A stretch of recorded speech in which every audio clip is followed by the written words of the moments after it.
ಶ್ರೀಕೃಷ್ಣ ಹೇಳುತ್ತಾನೆ, ಯಾವಾಗ ನೀನು ನಿನ್ನ ಜೀವನದ ಆಳಕ್ಕೆ ಇಳಿಯುತ್ತೀಯೋ ಆಗ ನಿನಗೆ ತಿಳಿಯುತ್ತದೆ, ನೀನು ಬಹಳಷ್ಟನ್ನು ಬಯಸಿದ್ದೆ, ಬಹಳಷ್ಟನ್ನು ಕೇಳಿದ್ದೆ, ಬಹಳಷ್ಟನ್ನು ಯೋಚಿಸಿದ್ದೆ, ಆದರೆ ಕೊನೆಗೆ ಸಿಕ್ಕಿದ್ದು ಮಾತ್ರ ವಿಧಿಯು ಮೊದಲೇ ಬರೆದಿಟ್ಟಿದ್ದು.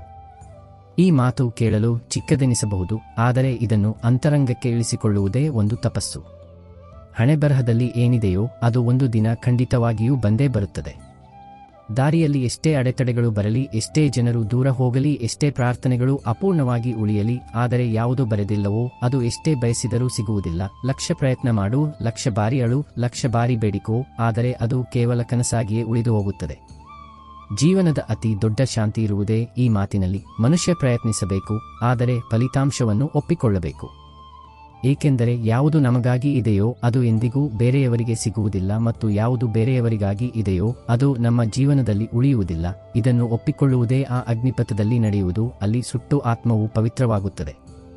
ಯಾವಾಗ ಈ ಅರಿವು ಮನಸ್ಸಿನಲ್ಲಿ ನೆಲೆಸುತ್ತದೆಯೋ ಆಗ ಮನಸ್ಸು ಅಳುವುದಿಲ್ಲ, ದೂರುವುದಿಲ್ಲ, ಹೋಲಿಕೆ ಮಾಡುವುದಿಲ್ಲ. ಅದು ಕೇವಲ ಅರ್ಥ ಮಾಡಿಕೊಳ್ಳುತ್ತದೆ, ಯಾವುದು ಕಳೆದು ಹೋಯಿತೋ ಅದು ಎಂದಿಗೂ ನನ್ನದಾಗಿರಲಿಲ್ಲ ಮತ್ತು ಯಾವುದು ಸಿಕ್ಕಿದೆಯೋ ಅದು ದೇವರ ಕೊಡುಗೆ. ಮತ್ತು ಇದೇ ಅರಿವು ಶಾಂತಿಯ ಕೀಲಿ ಕೈ. ಹೊರಗಲ್ಲ, ಒಳಗೆ ಅರಳುವಂತಹ ಶಾಂತಿ. ಜೀವನದ ಪ್ರತಿಯೊಂದು ಕ್ಷಣ, ಪ್ರತಿಯೊಂದು ಘಟನೆ, ಪ್ರತಿಯೊಂದು ಮಿಲನ ಮತ್ತು ಪ್ರತಿಯೊಂದು ವಿರಹ ಒಂದು ದೊಡ್ಡ ಯೋಜನೆಯ ಭಾಗವೆಂಬ ಸತ್ಯವನ್ನು ಅರಗಿಸಿಕೊಳ್ಳುವುದು ಮನಸ್ಸನ್ನು ಅನಗತ್ಯ ಹೊರೆಯಿಂದ ಮುಕ್ತಗೊಳಿಸುತ್ತದೆ.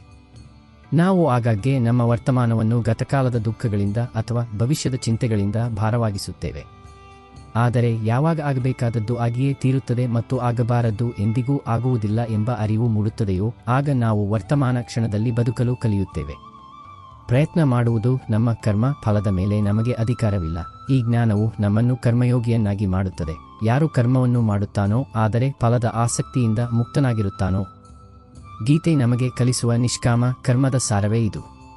ಈ ಸ್ವೀಕಾರದಲ್ಲಿ ಒಂದು ಅದ್ಭುತ ಸ್ವಾತಂತ್ರ್ಯವಿದೆ, ಒಂದು ಆಳವಾದ ಶಾಂತಿಯಿದೆ. ಅದು ಸಂಸಾರದ ಏರಿಳಿತಗಳಿಂದ ಪ್ರಭಾವಿತವಾಗುವುದಿಲ್ಲ.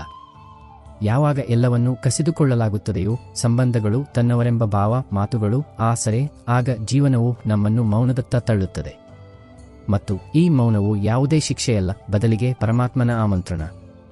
ಏಕೆಂದರೆ ಮನಸ್ಸಿನ ಮಾತನ್ನು ಕೇಳುವವರು ಯಾರೂ ಇಲ್ಲದಿದ್ದಾಗ ಆತ್ಮವು ತನ್ನ ಅತ್ಯಂತ ನಿಜವಾದ ಕರೆಯಲ್ಲಿ ಪ್ರಭುವನ್ನು ಕರೆಯುತ್ತದೆ.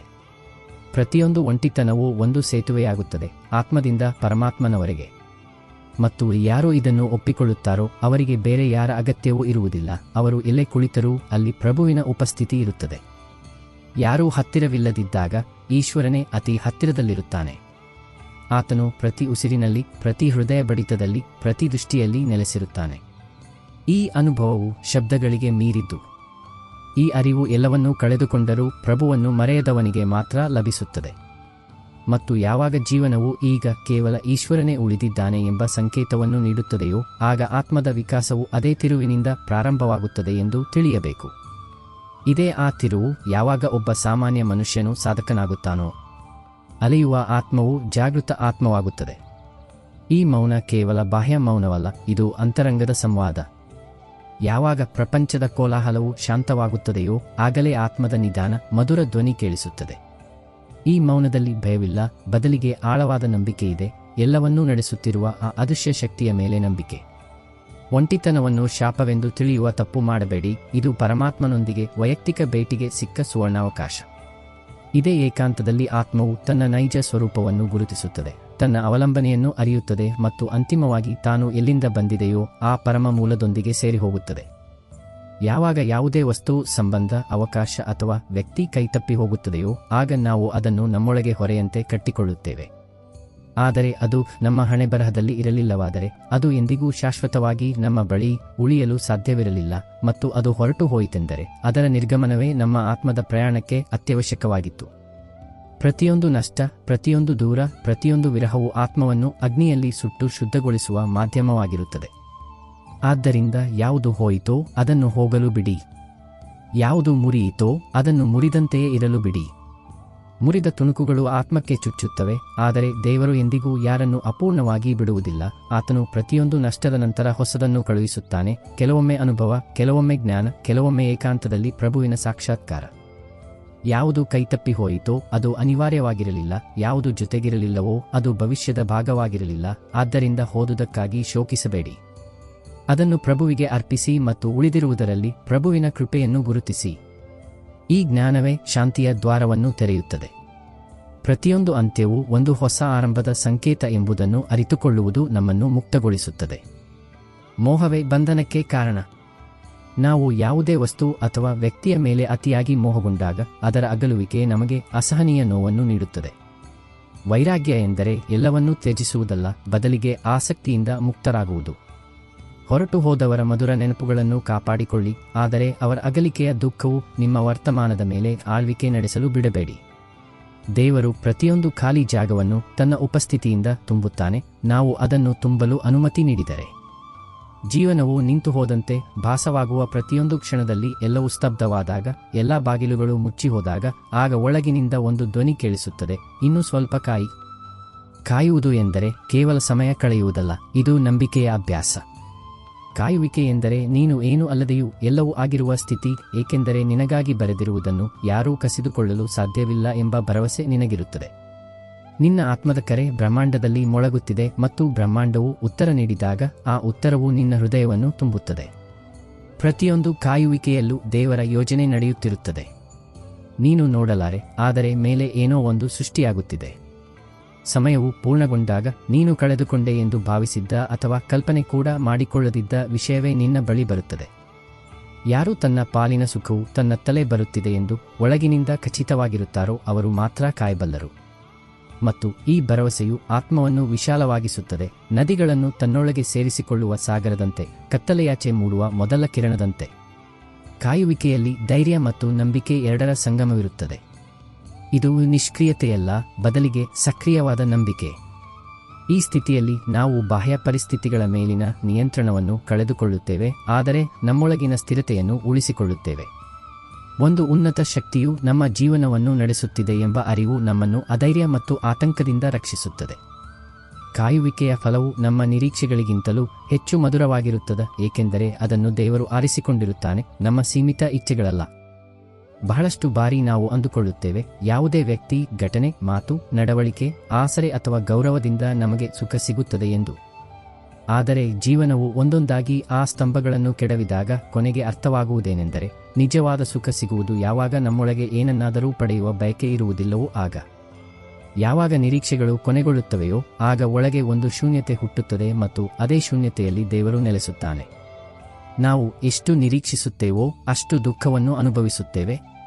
ಆದರೆ ಯಾವಾಗ ನಾವು ಪ್ರತಿಫಲಾಪೇಕ್ಷೆಯಿಲ್ಲದೆ, ಗೌರವದ ಆಸೆಯಿಲ್ಲದೆ, ಮೌಲ್ಯವನ್ನು ಲೆಕ್ಕಿಸದೆ ನೀಡುವುದನ್ನು ಕಲಿಯುತ್ತೇವೆಯೋ ಆಗ ಒಳಗೆ ಶಾಂತಿಯ ಬೇರುಗಳು ಹರಡುತ್ತವೆ. ಈ ಸುಖವು ಬಾಹ್ಯ ನಗುವಲ್ಲ, ಒಂದು ಆಂತರಿಕ ಸ್ಥಿರತೆ. ಇದು ಎಂತಹ ಸ್ಥಿತಿ ಎಂದರೆ, ಯಾರು ಎಷ್ಟೇ ಹೇಳಲಿ, ಯಾರು ಏನು ಬೇಕಾದರೂ ಮಾಡಲಿ, ಯಾರು ಎಷ್ಟೇ ದೂರ ಹೋಗಲಿ, ನೀನು ಒಳಗಿನಿಂದ ಅಲುಗಾಡುವುದಿಲ್ಲ, ಏಕೆಂದರೆ ನಿನ್ನ ಆತ್ಮವು ಈಗ ಯಾವುದೇ ನಿರೀಕ್ಷೆಯ ಗುಲಾಮಳಾಗಿಲ್ಲ. ಇದೇ ಸ್ವಾವಲಂಬನೆ, ಇದೇ ನಿರ್ಲಿಪ್ತತೆ, ಇದೇ ನಿಜವಾದ ಸುಖ. ಸಂಸಾರದ ವಸ್ತುಗಳು ಮತ್ತು ಸಂಬಂಧಗಳು ಕ್ಷಣಿಕ ಸುಖವನ್ನು ನೀಡಬಲ್ಲವು, ಆದರೆ ಶಾಶ್ವತ ಆನಂದದ ಮೂಲವೂ ಒಳಗೆ ಇದೆ. ನಾವು ನಮ್ಮ ಸಂತೋಷಕ್ಕಾಗಿ ಬಾಹ್ಯ ಕಾರಣಗಳ ಮೇಲೆ ಅವಲಂಬಿತರಾದಾಗ ನಾವು ಸದಾ ನಿರಾಶೆಗೊಳ್ಳುವ ಅಪಾಯದಲ್ಲಿರುತ್ತೇವೆ. ಆದರೆ ನಾವು ನಮ್ಮ ಸಂತೋಷದ ನಿಯಂತ್ರಣವನ್ನು ನಮ್ಮೊಳಗೆ ತೆಗೆದುಕೊಂಡಾಗ, ನಿರೀಕ್ಷೆಗಳನ್ನು ತ್ಯಜಿಸಿ ಸಂತೃಪ್ತಿಯನ್ನು ಅಳವಡಿಸಿಕೊಂಡಾಗ, ನಾವು ನಿಜವಾದ ಅರ್ಥದಲ್ಲಿ ಸ್ವತಂತ್ರರಾಗಿ ಮತ್ತು ಸುಖಿಗಳಾಗಿರುತ್ತೇವೆ. ನಿರ್ಲಿಪ್ತತೆಯ ಅರ್ಥ ಉದಾಸೀನತೆಯಲ್ಲ, ಬದಲಿಗೆ ಅನಾಸಕ್ತ ಪ್ರೇಮ, ಪ್ರೀತಿಸುವುದು, ಆದರೆ ಪ್ರತಿಯಾಗಿ ಏನನ್ನೂ ಬಯಸದಿರುವುದು. ಇದೇ ಪ್ರೀತಿಯ ಶುದ್ಧ ರೂಪ ಮತ್ತು ಇದೇ ಶಾಶ್ವತ ಸುಖದ ಮಾರ್ಗ. ಜೀವನವು ಬಹಳಷ್ಟನ್ನು ಕಸಿದುಕೊಂಡಾಗ, ಸಂಬಂಧಗಳು, ಆರೋಗ್ಯ, ಸಾಮರ್ಥ್ಯ, ಕನಸುಗಳು, ಆಗ ಯಾವುದು ಉಳಿದಿರುತ್ತದೆಯೋ ಅದೇ ಅತ್ಯಂತ ಮೌಲ್ಯಯುತವಾದುದು. ಆಗಾಗ್ಗೆ ನಾವು ಯಾವುದು ಹೋಯಿತೋ ಅದರ ಶೋಕದಲ್ಲಿ ಮುಳುಗಿರುವುದರಿಂದ ಯಾವುದು ಉಳಿದಿದೆ ಎಂಬುದರ ಬಗ್ಗೆ ಗಮನಹರಿಸುವುದಿಲ್ಲ, ಆದರೆ ಯಾವುದು ಉಳಿದಿದೆಯೋ ಅದರಲ್ಲಿಯೇ ಪ್ರಭುವಿನ ಕೃಪೆ ಅಡಗಿರುತ್ತದೆ. ಉಸಿರು ನಡೆಯುತ್ತಿದ್ದರೆ ಆತ್ಮದ ಕೆಲಸ ಅಪೂರ್ಣವಾಗಿಲ್ಲ, ಮನಸ್ಸು ಯೋಚಿಸಬಹುದಾದರೆ ಪ್ರಭುವಿನೊಂದಿಗಿನ ಸಂಭಾಷಣೆ ಇನ್ನೂ ಬಾಕಿ ಇದೆ. ಜೀವನದಲ್ಲಿ ಏನೇ ಉಳಿದಿರಲಿ, ಅದು ಶರೀರವಿರಲಿ, ದೃಷ್ಟಿಯಿರಲಿ, ಅನುಭವವಿರಲಿ, ಮೌನವಿರಲಿ, ಅದರಲ್ಲಿಯೇ ಜೀವನದ ಉಳಿದ ಸಂಗೀತವಿದೆ. ಆತ್ಮವು ತನ್ನ ಅತ್ಯಂತ ಪವಿತ್ರ ರೂಪದಲ್ಲಿ ವಿಕಸನಗೊಳ್ಳುವ ಕ್ಷಣಗಳಿವು, ಮತ್ತು ಈ ಉಳಿದ ಕ್ಷಣಗಳು ಕಡಿಮೆ ಇದ್ದರೂ ಹೆಚ್ಚಿನ ಮೌಲ್ಯವನ್ನು ಹೊಂದಿರುತ್ತವೆ. ಇವುಗಳ ಮಹತ್ವವು ಶಬ್ದಗಳಿಂದಲ್ಲ, ಅನುಭವಗಳಿಂದ ತಿಳಿಯುತ್ತದೆ. ಏಕೆಂದರೆ ಯಾವ ಕ್ಷಣಗಳಲ್ಲಿ ಯಾವುದೇ ಗದ್ದಲವಿಲ್ಲ, ಯಾವುದೇ ಓಟವಿಲ್ಲ, ಯಾವುದೇ ಬಯಕೆಯಿಲ್ಲವೋ ಅದೇ ಕ್ಷಣಗಳಲ್ಲಿ ಪರಮಾತ್ಮನನ್ನು ಭೇಟಿಯಾಗುವ ಸಾಧ್ಯತೆ ಅತ್ಯಧಿಕವಾಗಿರುತ್ತದೆ. ಯಾವುದು ಉಳಿದಿದೆಯೋ ಅದರಲ್ಲಿಯೇ ಆನಂದವನ್ನು ಹುಡುಕಿ. ಅದೇ ಅತ್ಯಂತ ಆಳವಾದ ಸತ್ಯ. ಕೃತಜ್ಞತಾ ಭಾವವು ಇಲ್ಲಿಂದಲೇ ಹುಟ್ಟುತ್ತದೆ. ನಮ್ಮ ಬಳಿ ಏನಿಲ್ಲ ಎನ್ನುವುದಕ್ಕಿಂತ ಏನಿದೆ ಎನ್ನುವುದರ ಮೇಲೆ ಗಮನ ಕೇಂದ್ರೀಕರಿಸಿದಾಗ ಹೃದಯವು ಕೃತಜ್ಞತೆಯಿಂದ ತುಂಬುತ್ತದೆ. ಚಲಿಸುತ್ತಿರುವ ಉಸಿರು, ನೋಡುವ ಸಾಮರ್ಥ್ಯ, ಕೇಳುವ ಶಕ್ತಿ, ಯೋಚಿಸುವ ಮನಸ್ಸು ಇವೆಲ್ಲವೂ ದೇವರ ಅಮೂಲ್ಯ ಕೊಡುಗೆಗಳು. ಇವುಗಳನ್ನು ನಾವು ಸಾಮಾನ್ಯವಾಗಿ ಹಗುರವಾಗಿ ತೆಗೆದುಕೊಳ್ಳುತ್ತೇವೆ. ಯಾವುದು ಉಳಿದಿದೆಯೋ ಅದನ್ನೇ ಆಧಾರವಾಗಿಟ್ಟುಕೊಂಡು ಜೀವನವನ್ನು ಹೊಸದಾಗಿ ಬದುಕುವುದು, ಇದೇ ನಿಜವಾದ ಆಧ್ಯಾತ್ಮಿಕತೆ.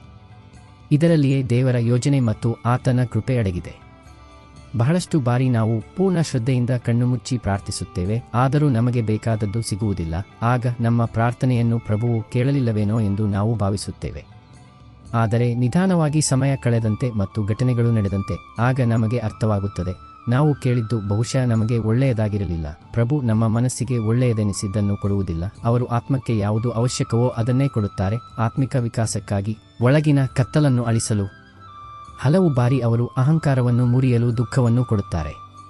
ಹಲವು ಬಾರಿ ಒಳಗಿನ ಮೌನವನ್ನು ಕೇಳಲು ಒಂಟಿತನವನ್ನು ಕೊಡುತ್ತಾರೆ.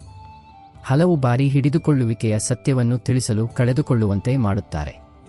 ಮತ್ತು ಹಲವು ಬಾರಿ ಯಾರೂ ಇಲ್ಲದ ತಿರುವಿನಲ್ಲಿ ನಮ್ಮನ್ನು ಬಿಟ್ಟುಬಿಡುತ್ತಾರೆ. ಇದರಿಂದ ನಾವು ಕೊನೆಗೆ ಈಶ್ವರನ ಕಡೆಗೆ ತಿರುಗುತ್ತೇವೆ. ಇದೇ ಜೀವನದ ಗೂಢ ಯೋಜನೆ. ಮನಸ್ಸು ಗೊಂದಲಕ್ಕೊಳಗಾಗುತ್ತದೆ, ಆದರೆ ಆತ್ಮವು ಅಂತಿಮವಾಗಿ ಮುಕ್ತವಾಗುತ್ತದೆ.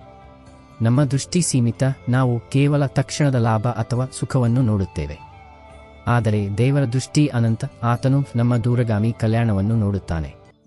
ಆತನ ಯೋಜನೆ ನಮ್ಮ ತಿಳುವಳಿಕೆಗೆ ಮೀರಿದ್ದಾಗಿರಬಹುದು, ಆದರೆ ಅದು ಯಾವಾಗಲೂ ನಮ್ಮ ಹಿತದಲ್ಲಿರುತ್ತದೆ.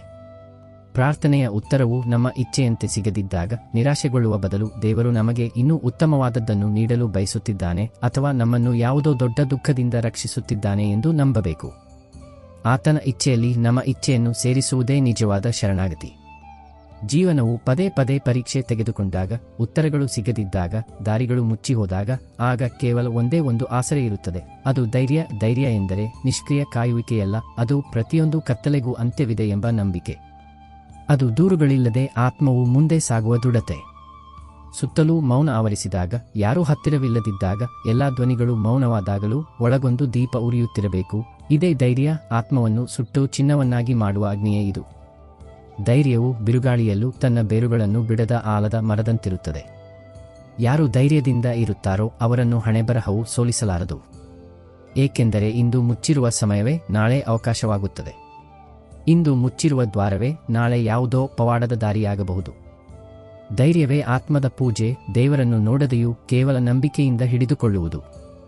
ಧೈರ್ಯದಿಂದ ಇರುವುದು ಕಷ್ಟವಾಗಬಹುದು, ವಿಶೇಷವಾಗಿ ಪರಿಸ್ಥಿತಿಗಳು ಅತ್ಯಂತ ಪ್ರತಿಕೂಲವಾಗಿದ್ದಾಗ.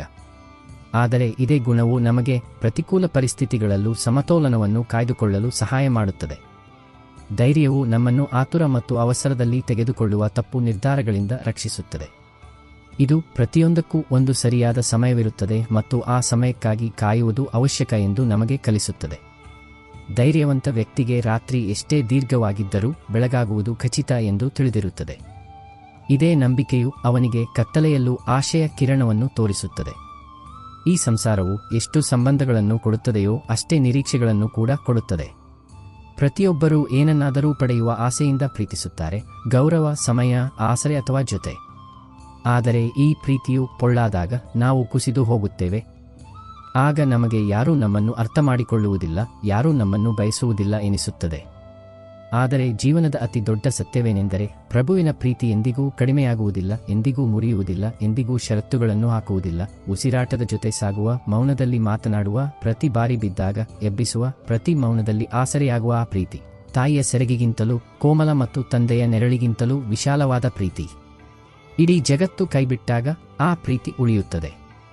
ಮತ್ತು ಯಾವ ಆತ್ಮವು ಒಮ್ಮೆ ಆ ಪ್ರೀತಿಯನ್ನು ಅನುಭವಿಸುತ್ತದೆಯೋ ಅದಕ್ಕೆ ಮತ್ತೆ ಬೇರೆ ಯಾವುದೇ ಪ್ರೀತಿಯ ಅವಶ್ಯಕತೆ ಇರುವುದಿಲ್ಲ.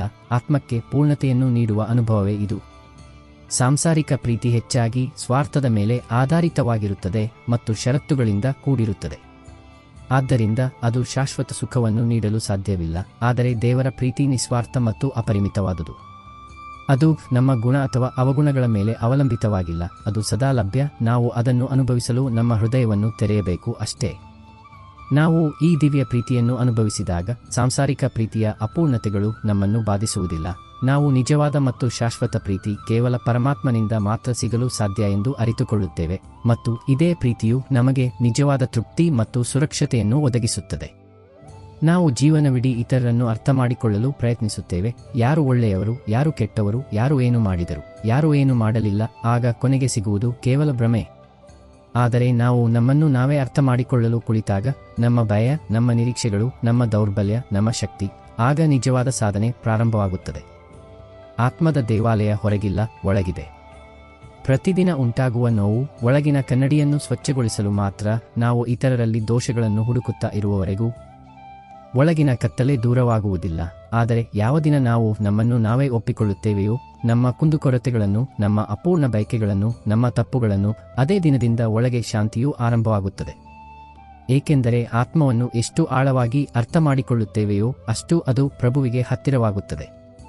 ಇದೇ ಆತ್ಮಜ್ಞಾನ, ಅದೇ ನಿಜವಾದ ಧರ್ಮ. ತನ್ನನ್ನು ತಾನು ಅರಿಯುವುದು ಅತ್ಯಂತ ಕಠಿಣ, ಆದರೆ ಅತ್ಯಂತ ಅವಶ್ಯಕವಾದ ಪ್ರಯಾಣ. ನಾವು ಹೆಚ್ಚಾಗಿ ಬಾಹ್ಯ ಜಗತ್ತಿನಲ್ಲಿ ಮುಳುಗಿರುತ್ತೇವೆ ಮತ್ತು ನಮ್ಮೊಳಗೆ ಇಣುಕಿ ನೋಡಲು ಹಿಂಜರಿಯುತ್ತೇವೆ.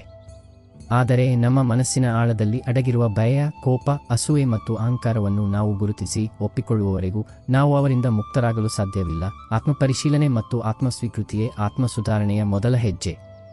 ನಾವು ನಮ್ಮ ನ್ಯೂನತೆಗಳನ್ನು ಒಪ್ಪಿಕೊಂಡಾಗ ಮಾತ್ರ ನಾವು ಅವುಗಳನ್ನು ನಿವಾರಿಸಲು ಪ್ರಯತ್ನಿಸಬಹುದು ಮತ್ತು ನಮ್ಮ ಆತ್ಮವನ್ನು ಪವಿತ್ರಗೊಳಿಸಬಹುದು.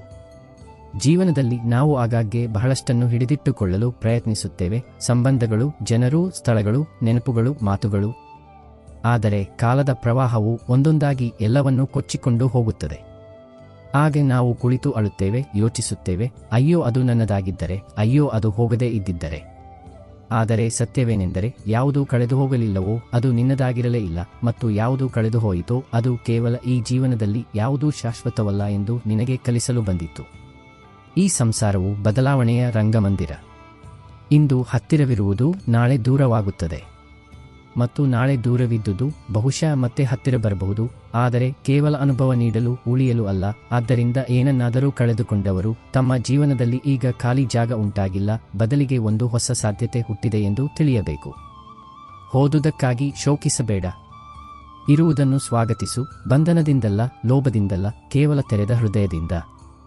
ಏಕೆಂದರೆ ಯಾವುದು ನಿನ್ನದೋ ಅದು ನಿನ್ನನ್ನು ತಾನೇ ಹುಡುಕಿಕೊಂಡು ಬರುತ್ತದೆ, ಮತ್ತು ಯಾವುದು ನಿನ್ನದಲ್ಲವೋ ಅದು ಲಕ್ಷ ಪ್ರಯತ್ನಿಸಿದರೂ ಕೈಗೆ ಸಿಗುವುದಿಲ್ಲ. ಇದೇ ಜೀವನದ ನಿಯಮ, ಇದೇ ಆತ್ಮದ ಸಮತೋಲನ. ಅನಾಸಕ್ತಿಯ ಅಭ್ಯಾಸವು ಇಲ್ಲಿಂದಲೇ ಪ್ರಾರಂಭವಾಗುತ್ತದೆ. ಸಂಸಾರದ ಪ್ರತಿಯೊಂದು ವಸ್ತು ಮತ್ತು ಪ್ರತಿಯೊಂದು ಸಂಬಂಧವೂ ನಶ್ವರ ಎಂದು ನಾವು ಅರಿತಾಗ ನಾವು ಅವುಗಳ ಮೇಲೆ ಅನುಚಿತ ಮೋಹವನ್ನು ಬೆಳೆಸಿಕೊಳ್ಳುವುದಿಲ್ಲ. ಅವು ನಮ್ಮ ಬಳಿ ಇದ್ದಾಗ ನಾವು ಅವುಗಳ ಆನಂದವನ್ನು ಪಡೆಯುತ್ತೇವೆ, ಮತ್ತು ಅವು ಹೊರಟು ಹೋದಾಗ ನಾವು ಅವುಗಳನ್ನು ಶಾಂತಿಯಿಂದ ಬೀಳ್ಕೊಳ್ಳುತ್ತೇವೆ. ಈ ತಿಳುವಳಿಕೆಯು ನಮ್ಮನ್ನು ದುಃಖದಿಂದ ರಕ್ಷಿಸುತ್ತದೆ ಮತ್ತು ಜೀವನದ ಪ್ರವಾಹದೊಂದಿಗೆ ಹರಿಯಲು ಕಲಿಸುತ್ತದೆ. ಹಿಡಿದಿಟ್ಟುಕೊಳ್ಳುವ ಪ್ರಯತ್ನವು ನಮ್ಮನ್ನು ಬಂಧಿಸುತ್ತದೆ, ಬಿಟ್ಟುಕೊಡುವ ಭಾವವು ನಮ್ಮನ್ನು ಮುಕ್ತಗೊಳಿಸುತ್ತದೆ. ಬಹಳಷ್ಟು ಬಾರಿ ನಾವು ಎಷ್ಟೇ ಮಾತನಾಡಿದರೂ, ಎಷ್ಟೇ ವಿವರಿಸಿದರೂ ಎದುರಿಗಿರುವವರು ನಮ್ಮ ಭಾವನೆಯನ್ನು ಅರ್ಥಮಾಡಿಕೊಳ್ಳುವುದಿಲ್ಲ. ಶಬ್ದಗಳು ಪೊಳ್ಳಾಗಿ ಕಾಣುತ್ತವೆ, ವಿವರಣೆಗಳು ವ್ಯರ್ಥವೆನಿಸುತ್ತವೆ, ಮತ್ತು ಆಗ ಮನಸ್ಸು ನೋಯುತ್ತದೆ, ಆತ್ಮವು ದಣಿಯುತ್ತದೆ. ಆದರೆ ಆ ಸಮಯದಲ್ಲಿ ಮೌನವನ್ನು ಅಪ್ಪಿಕೊಳ್ಳುವುದೇ ಪರಮೋತ್ತರ. ಭಯದಿಂದ ಮೂಡುವ ಮೌನ ಅದಲ್ಲ, ಆತ್ಮದ ಅರಿವಿನಿಂದ ಉಂಟಾಗುವ ಮೌನ ಅದು. ನಿನ್ನೊಳಗಿನ ಭಾವನೆಗಳನ್ನು ಈ ಜಗತ್ತು ಅರ್ಥಮಾಡಿಕೊಳ್ಳಲು ಸಾಧ್ಯವಿಲ್ಲ ಎಂದು ನಿನಗೆ ಅನಿಸಿದಾಗ ಪ್ರಭುವನ್ನು ಕರೆಯು, ಏಕೆಂದರೆ ಆತನೇ ಮೌನದ ಭಾಷೆಯನ್ನು ಕೇಳುತ್ತಾನೆ. ನೀನು ಮೌನವಾದಾಗ ಬ್ರಹ್ಮಾಂಡವು ನಿನ್ನ ಅಂತರಂಗವನ್ನು ಕೇಳಲು ಪ್ರಾರಂಭಿಸುತ್ತದೆ.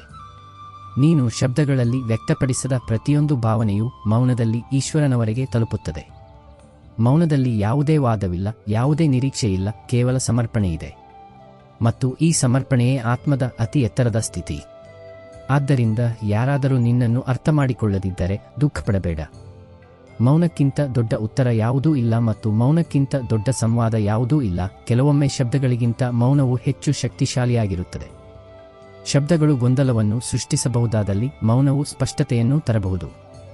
ನಾವು ವಾದಿಸುವುದನ್ನು ಅಥವಾ ಸಮಜಾಯಿಷಿ ನೀಡುವುದನ್ನು ನಿಲ್ಲಿಸಿ ಶಾಂತವಾದಾಗ ನಾವು ನಮ್ಮ ಶಕ್ತಿಯನ್ನು ಉಳಿಸುತ್ತೇವೆ ಮತ್ತು ಪರಿಸ್ಥಿತಿಯನ್ನು ದೇವರ ಕೈಗೆ ಒಪ್ಪಿಸುತ್ತೇವೆ.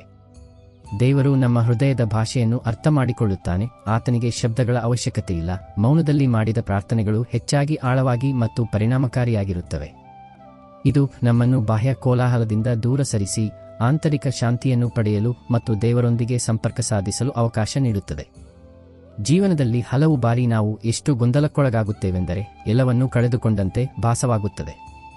ಯಾವುದೇ ದಿಕ್ಕು ಕಾಣುವುದಿಲ್ಲ, ಯಾವುದೇ ಆಶೆ ತೋರುವುದಿಲ್ಲ, ಮತ್ತು ಮನಸ್ಸು ಒಂದು ಕತ್ತಲೆಯ ಕುಳಿಯಲ್ಲಿ ಮುಳುಗಿದಂತೆ ಭಾಸವಾಗುತ್ತದೆ. ಆದರೆ ಆತ್ಮದ ಅತ್ಯುನ್ನತ ಪ್ರಯಾಣವು ಅಲ್ಲಿಂದಲೇ ಪ್ರಾರಂಭವಾಗುತ್ತದೆ. ಎಲ್ಲವೂ ಕಳೆದು ಹೋದಾಗ ಆಗಲೇ ತನ್ನನ್ನು ತಾನು ಕಂಡುಕೊಳ್ಳುವ ಆರಂಭವಾಗುತ್ತದೆ. ಈ ಕಳೆದುಕೊಳ್ಳುವಿಕೆ ನಿಜವಾಗಿಯೂ ಕಳೆದುಕೊಳ್ಳುವುದಲ್ಲ, ಇದು ಒಂದು ರೀತಿಯ ಆತ್ಮಿಕ ಪ್ರಯಾಣ. ಜೀವನವು ನಿನ್ನನ್ನು ಪದೇ ಪದೇ ಕೆಡವುತ್ತದೆ. ನೀನು ಒಳಗೆ ಇಣುಕಿ ನೋಡಿ, ನೀನು ನಿಜವಾಗಿಯೂ ಯಾರೆಂದು ತಿಳಿಯಲಿ ಎಂದು.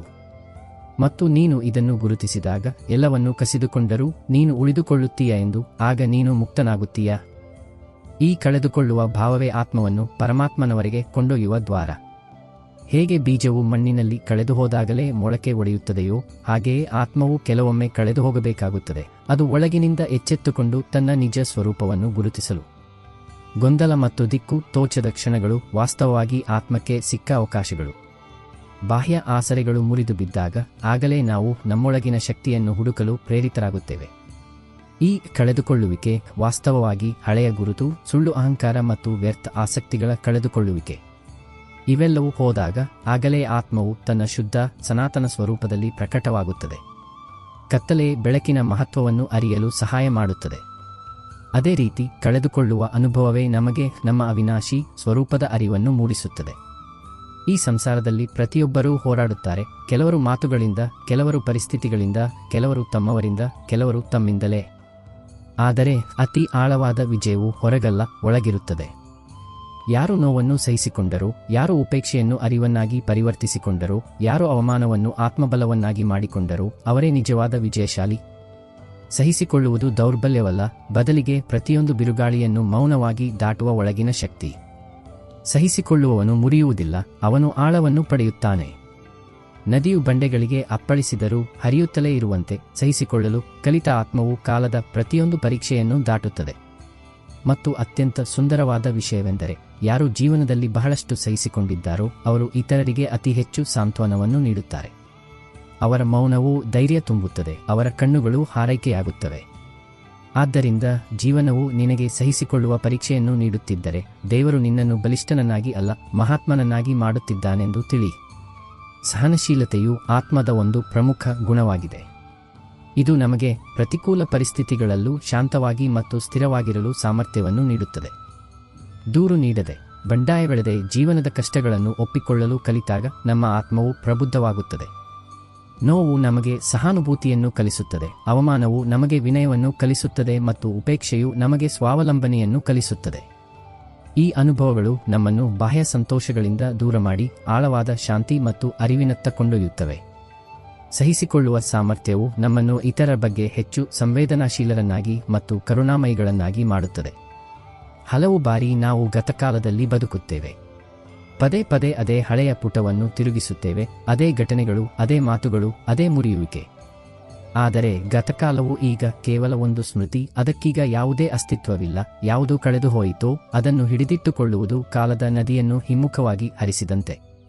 ಆದರೆ ಯಾವುದು ನಿನ್ನೊಳಗಿದೆಯೋ, ಆತ್ಮ, ಚೇತನ ಅನುಭವ, ಪ್ರೇಮ, ವಿಶ್ವಾಸ, ಅದು ಶಾಶ್ವತ.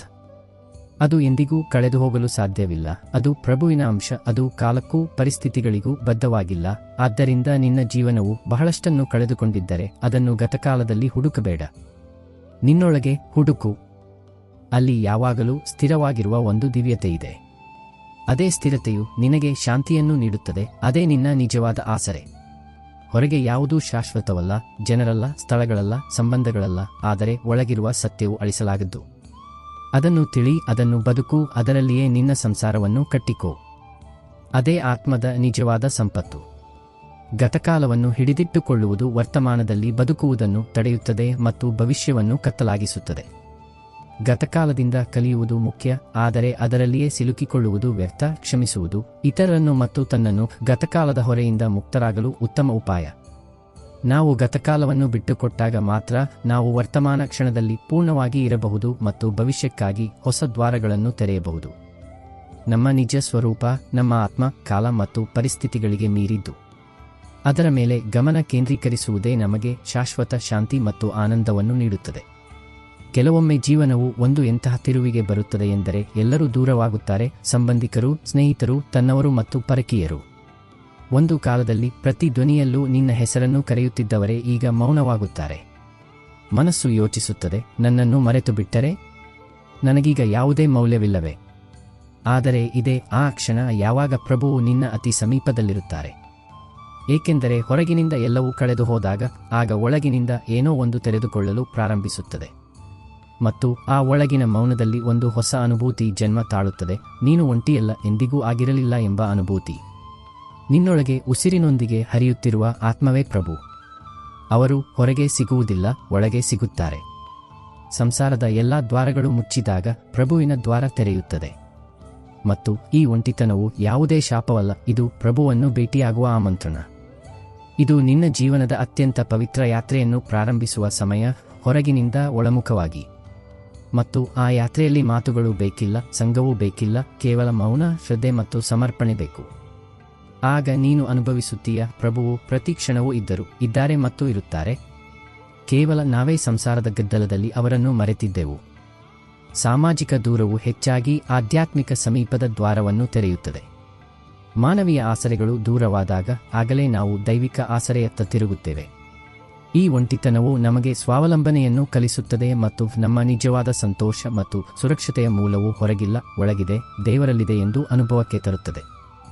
ಈ ಏಕಾಂತದಲ್ಲಿ ನಾವು ದೇವರ ಉಪಸ್ಥಿತಿಯನ್ನು ಹೆಚ್ಚು ಸ್ಪಷ್ಟವಾಗಿ ಅನುಭವಿಸಬಹುದು ಮತ್ತು ಆತನೊಂದಿಗೆ ಆಳವಾದ ಸಂಬಂಧವನ್ನು ಸ್ಥಾಪಿಸಬಹುದು. ಜೀವನದ ಗಾಯಗಳು ಬಹಳ ಆಳವಾಗಿರುತ್ತವೆ. ಯಾವುದೇ ಮಾತು ಅದನ್ನು ತುಂಬಲಾರದು, ಯಾವುದೇ ಬಾಹ್ಯ ಔಷಧಿ ಗುಣಪಡಿಸಲಾರದು.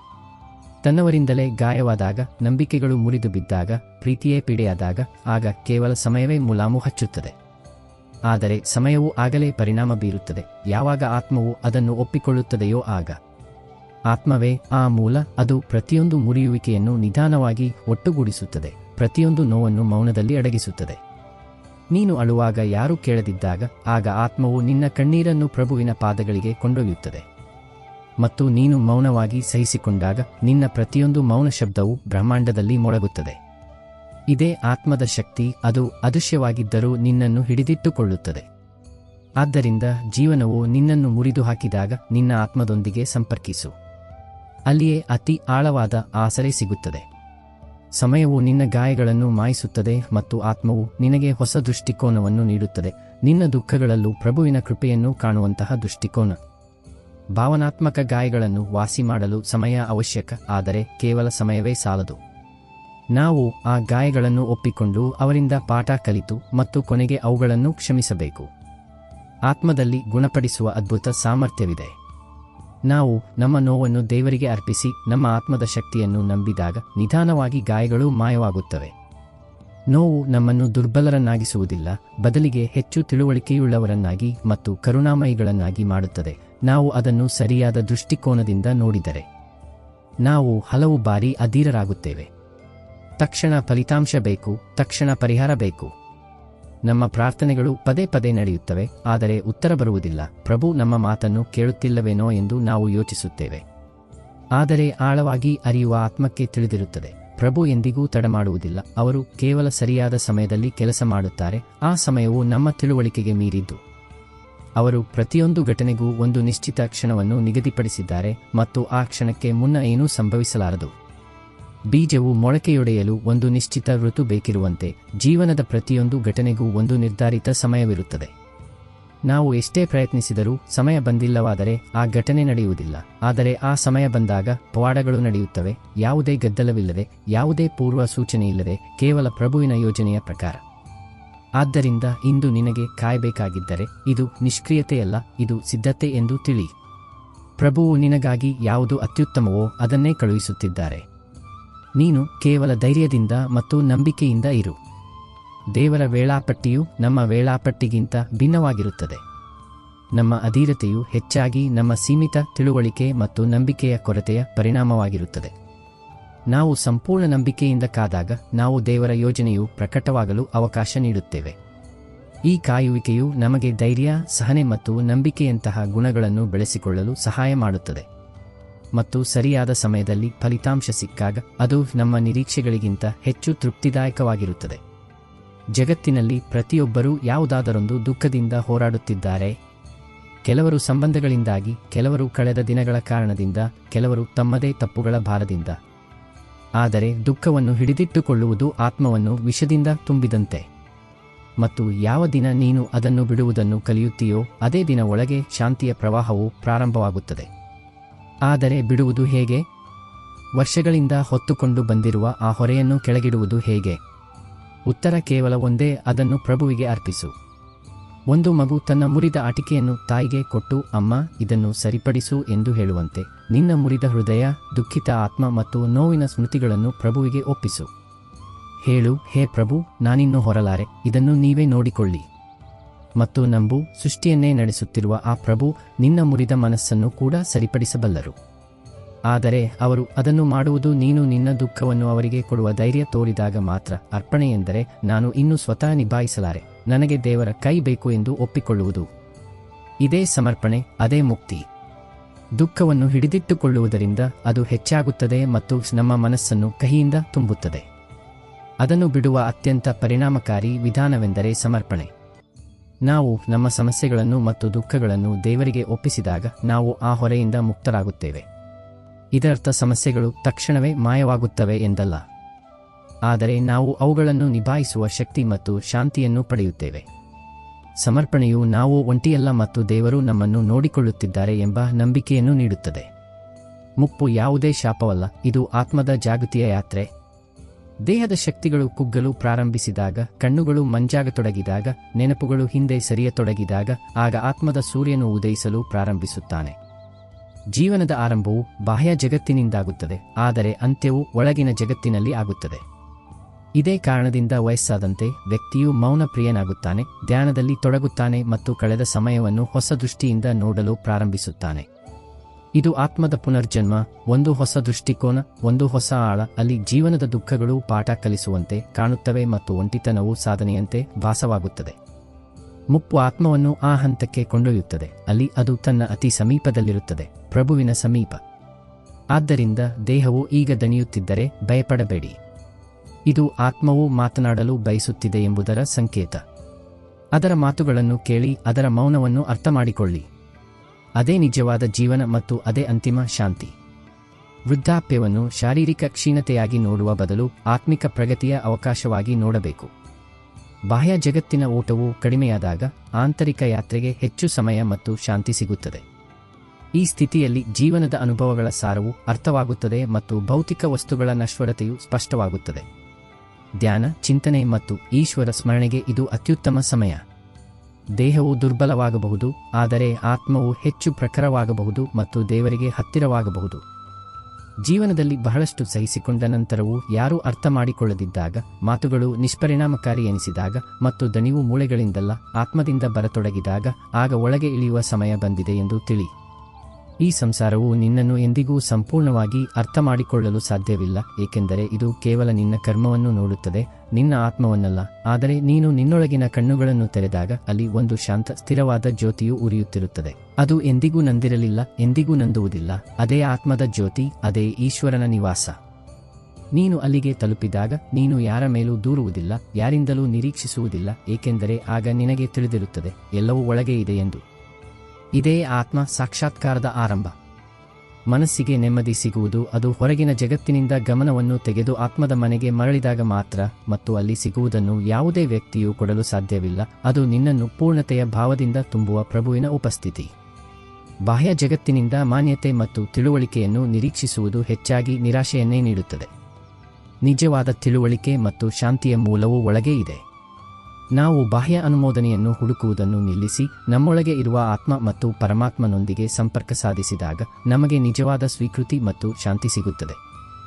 ಜೀವನದಲ್ಲಿ ನಾವು ಯಾವಾಗಲೂ ಹೋರಾಡುತ್ತಲೇ ಇರುತ್ತೇವೆ, ನಮ್ಮ ವಿಚಾರಗಳೊಂದಿಗೆ, ನಮ್ಮ ಅಹಂಕಾರದೊಂದಿಗೆ, ನಮ್ಮ ಗತಕಾಲದೊಂದಿಗೆ, ಸಂಬಂಧಗಳೊಂದಿಗೆ ಮತ್ತು ಸಂಸಾರದ ನಿರೀಕ್ಷೆಗಳೊಂದಿಗೆ. ಆದರೆ ಯಾವ ಕ್ಷಣದಲ್ಲಿ ಪ್ರತಿಯೊಂದು ಹೋರಾಟವೂ ಅಗತ್ಯವಿಲ್ಲ ಮತ್ತು ಪ್ರತಿಯೊಂದು ಗೆಲುವು ನಮಗೆ ಶಾಂತಿಯನ್ನು ನೀಡುವುದಿಲ್ಲ ಎಂದು ನಾವು ಅರಿತುಕೊಳ್ಳುತ್ತೇವೆಯೋ, ಆಗ ನಾವು ಸೋಲೊಪ್ಪಿಕೊಳ್ಳುವ ಧೈರ್ಯ ಮಾಡುತ್ತೇವೆ. ಮತ್ತು ಅದೇ ಸೋಲು ಅತ್ಯಂತ ಪವಿತ್ರವಾದುದು. ಸೋಲೊಪ್ಪಿಕೊಳ್ಳುವುದು ಈ ಜಗತ್ತಿನ ಮುಂದಲ್ಲ, ಬದಲಿಗೆ ನಮ್ಮೊಳಗಿನ ಅಹಂಕಾರದ ಮುಂದೆ. ನಾವು ಪ್ರಭುವಿನ ಮುಂದೆ ತಲೆಬಾಗಿದಾಗ ಅದು ಸೋಲಲ್ಲ, ಆತ್ಮಸಮರ್ಪಣೆ. ಮತ್ತು ಈ ಸಮರ್ಪಣೆಯೇ ನಮ್ಮನ್ನು ಒಳಗಿನ ಆಳಕ್ಕೆ ಕೊಂಡೊಯ್ಯುತ್ತದೆ. ಅಲ್ಲಿ ಯಾವುದೇ ಭಯವಿಲ್ಲ, ದುಃಖವಿಲ್ಲ. ಇದು ನೀನು ಎಲ್ಲವನ್ನೂ ಮಾಡಲು ಸಾಧ್ಯವಿಲ್ಲ ಎಂದು ಒಪ್ಪಿಕೊಂಡು ಪ್ರಭುವಿಗೆ ಇನ್ನು ನೀನೇ ನಿಭಾಯಿಸು ಎಂದು ಹೇಳುವ ಸ್ಥಿತಿ. ಇದೇ ಆತ್ಮಿಕ ವಿಜಯ, ಇದೇ ಆ ಬಿಂದು ಎಲ್ಲಿಂದ ನಿನ್ನ ಹೊಸ ಜೀವನ ಪ್ರಾರಂಭವಾಗುತ್ತದೆಯೋ, ಹೊರೆಯಿಂದ ಮುಕ್ತವಾದ ಮತ್ತು ಪ್ರಭುವಿನ ಕೃಪೆಯಿಂದ ಪೂರ್ಣವಾದ ಜೀವನ. ಅಹಂಕಾರವೇ ನಮ್ಮನ್ನು ನಿರಂತರ ಹೋರಾಟ ಮತ್ತು ಸ್ಪರ್ಧೆಯಲ್ಲಿ ಸಿಲುಕಿಸುತ್ತದೆ. ನಾವು ಸರ್ವಶಕ್ತರಲ್ಲ ಮತ್ತು ಪ್ರತಿಯೊಂದು ಪರಿಸ್ಥಿತಿಯೂ ನಮ್ಮ ನಿಯಂತ್ರಣದಲ್ಲಿಲ್ಲ ಎಂದು ಒಪ್ಪಿಕೊಂಡಾಗ ನಾವು ಅಹಂಕಾರವನ್ನು ಬಿಡಲು ಸಾಧ್ಯವಾಗುತ್ತದೆ. ದೇವರ ಮುಂದೆ ಸಮರ್ಪಿಸುವುದು ದೌರ್ಬಲ್ಯವಲ್ಲ, ಬದಲಿಗೆ ನಿಜವಾದ ಶಕ್ತಿಯ ಸಂಕೇತ. ಇದು ನಮ್ಮನ್ನು ವ್ಯರ್ಥ ಹೋರಾಟಗಳಿಂದ ರಕ್ಷಿಸುತ್ತದೆ ಮತ್ತು ದೇವರ ಯೋಜನೆಯ ಮೇಲೆ ನಂಬಿಕೆಯಿಡಲು ಕಲಿಸುತ್ತದೆ. ನಾವು ನಮ್ಮ ಇಚ್ಛೆಯನ್ನು ದೇವರ ಇಚ್ಛೆಗೆ ಅಧೀನಗೊಳಿಸಿದಾಗ ನಮಗೆ ನಿಜವಾದ ಶಾಂತಿ ಮತ್ತು ಮುಕ್ತಿ ಸಿಗುತ್ತದೆ. ಈ ಸಂಸಾರದಲ್ಲಿ ಪ್ರತಿಯೊಬ್ಬರೂ ಮೌಲ್ಯಮಾಪನ ಮಾಡುತ್ತಾರೆ. ಯಾರು ಏನು ಮಾಡಬಲ್ಲರು, ಯಾರಿಂದ ಏನು ಉಪಯೋಗ, ಯಾರು ಎಷ್ಟು ಅಗತ್ಯ. ಆದರೆ ಆತ್ಮದ ಮೌಲ್ಯವು ಯಾವುದೇ ಕಾರ್ಯದಿಂದಲ್ಲ, ಬದಲಿಗೆ ಅದರ ಉಪಸ್ಥಿತಿಯಿಂದ ಇರುತ್ತದೆ. ಯಾರಾದರೂ ನಿನ್ನನ್ನು ಕಡೆಗಣಿಸಿದರೆ, ನಿನ್ನ ಅಸ್ತಿತ್ವವನ್ನು ಚಿಕ್ಕದೆಂದು ಭಾವಿಸಿದರೆ, ನಿನ್ನ ಒಳ್ಳೆಯತನವನ್ನು ಗಣದಿದ್ದರೆ ದುಃಖಪಡಬೇಡ. ಈ ಸಂಸಾರವು ಸೀಮಿತ ದೃಷ್ಟಿಯಿಂದ ನೋಡುತ್ತದೆ, ಆದರೆ ಪ್ರಭುವು ಅಸೀಮ ದೃಷ್ಟಿಯಿಂದ ನೋಡುತ್ತಾರೆ. ಯಾವುದೇ ಸ್ಥಳದಲ್ಲಿ ನಿನ್ನ ಮೌಲ್ಯವನ್ನು ಅರಿಯದಿದ್ದರೆ, ಅದು ದೇವರು ನಿನ್ನನ್ನು ಅಲ್ಲಿಂದ ತೆಗೆದು ನಿನಗೆ ಆದರ, ಸಮ್ಮಾನ ಮತ್ತು ನಿಜವಾದ ತನ್ನತನ ಸಿಗುವ ಸ್ಥಳಕ್ಕೆ ಕೊಂಡೊಯ್ಯುತ್ತಿದ್ದಾನೆ ಎಂಬುದರ ಸಂಕೇತ. ಆತ್ಮದ ಯಾತ್ರೆಯು ಕೇವಲ ಸಹಿಸಿಕೊಳ್ಳಲು ಮಾತ್ರವಲ್ಲ, ಅದು ಗೌರವವನ್ನು ಪಡೆಯಲು ಕೂಡ ಅರ್ಹವಾಗಿದೆ. ಆದರೆ ಆ ಗೌರವವು ನೀನು ನಿನ್ನನ್ನು ಅರಿತಾಗ, ನಿನ್ನೊಳಗಿನ ತೇಜಸ್ಸನ್ನು ಗುರುತಿಸಿದಾಗ ಬರುತ್ತದೆ. ಆದ್ದರಿಂದ ನಿನ್ನನ್ನು ನೀನು ಕೀಳಾಗಿ ಭಾವಿಸಬೇಡ. ನಿನ್ನ ಮೌಲ್ಯವು ಪ್ರಭುವಿನ ಕೈಯಲ್ಲಿ ಬರೆಯಲ್ಪಟ್ಟಿದೆ, ಪ್ರಪಂಚದ ಭಾಷೆಯಲ್ಲ. ನಮ್ಮ ಮೌಲ್ಯವನ್ನು ಇತರ ಅಭಿಪ್ರಾಯದ ಮೇಲೆ ಆಧರಿಸುವುದು ಆತ್ಮಗೌರವದ ಕೊರತೆಯನ್ನು ತೋರಿಸುತ್ತದೆ. ನಮ್ಮ ನಿಜವಾದ ಮೌಲ್ಯವು ನಮ್ಮ ಬಾಹ್ಯ ಕಾರ್ಯಗಳು ಅಥವಾ ಸಾಧನೆಗಳಲ್ಲಿಲ್ಲ, ಬದಲಿಗೆ ನಮ್ಮ ಆಂತರಿಕ ಸ್ವರೂಪದಲ್ಲಿ, ನಮ್ಮ ಆತ್ಮದಲ್ಲಿ ಅಡಗಿದೆ. ಅದು ದೇವರ ಅಂಶವಾಗಿದೆ. ನಾವು ನಮ್ಮ ಈ ದಿವ್ಯ ಸ್ವರೂಪವನ್ನು ಗುರುತಿಸಿದಾಗ ನಮಗೆ ಬಾಹ್ಯ ಮಾನ್ಯತೆಯ ಅವಶ್ಯಕತೆ ಇರುವುದಿಲ್ಲ. ದೇವರು ನಮ್ಮನ್ನು ಯಾವಾಗಲೂ ನಮ್ಮ ನೈಜ ಮೌಲ್ಯಕ್ಕನುಗುಣವಾಗಿ ನೋಡುತ್ತಾರೆ ಮತ್ತು ನಮ್ಮ ಆತ್ಮದ ವಿಕಾಸವಾಗುವ ಸ್ಥಳದಲ್ಲಿ ನಮ್ಮನ್ನು ಸ್ಥಾಪಿಸುತ್ತಾರೆ. ಜೀವನದಲ್ಲಿ ಅತಿ ದೊಡ್ಡ ಆಘಾತವು ನಾವು ಯಾರ ಮೇಲೆ ಅತಿ ಹೆಚ್ಚು ನಂಬಿಕೆ ಇಟ್ಟಿದ್ದೇವೆಯೋ ಅವರೇ ನಮ್ಮನ್ನು ಬಿಟ್ಟು ಹೋದಾಗ ಆಗುತ್ತದೆ. ಕಾರಣವಿಲ್ಲದೆ, ಸಮಜಾಯಿಷಿಯಿಲ್ಲದೆ, ಕೇವಲ ಮೌನವಾಗಿ. ಮತ್ತು ನಾವು ಎಲ್ಲಿ ತಪ್ಪಾಯಿತು ಎಂದು ಯೋಚಿಸುತ್ತಲೇ ಇರುತ್ತೇವೆ. ಆದರೆ ಇದೇ ಆ ಕ್ಷಣ ಅಲ್ಲಿ ದೇವರ ಕೃಪೆ ಅಡಗಿರುತ್ತದೆ. ಎಲ್ಲ ಆಸರೆಗಳು ಕಳಚಿಬಿದ್ದಾಗ ಪರಮ ಆಸರೆಯು ತಾನೇ ಮುಂದೆ ಬರುತ್ತದೆ. ಮನದ ಮಾತನ್ನು ಕೇಳುವವರು ಯಾರೂ ಇಲ್ಲದಿದ್ದಾಗ ಅಂತರಂಗದ ಆಳದಿಂದ ಒಂದು ಮೌನ ಕರೆ ಹೊರಡುತ್ತದೆ. ಅದು ನೇರವಾಗಿ ಪ್ರಭುವಿಗೆ ತಲುಪುತ್ತದೆ. ಮತ್ತು ಆಗ ಆತನು ನಮ್ಮನ್ನು ಹಿಡಿದುಕೊಳ್ಳುತ್ತಾನೆ, ಹೇಳದೆ, ಗದ್ದಲವಿಲ್ಲದೆ, ಕೇವಲ ತನ್ನ ಉಪಸ್ಥಿತಿಯಿಂದ.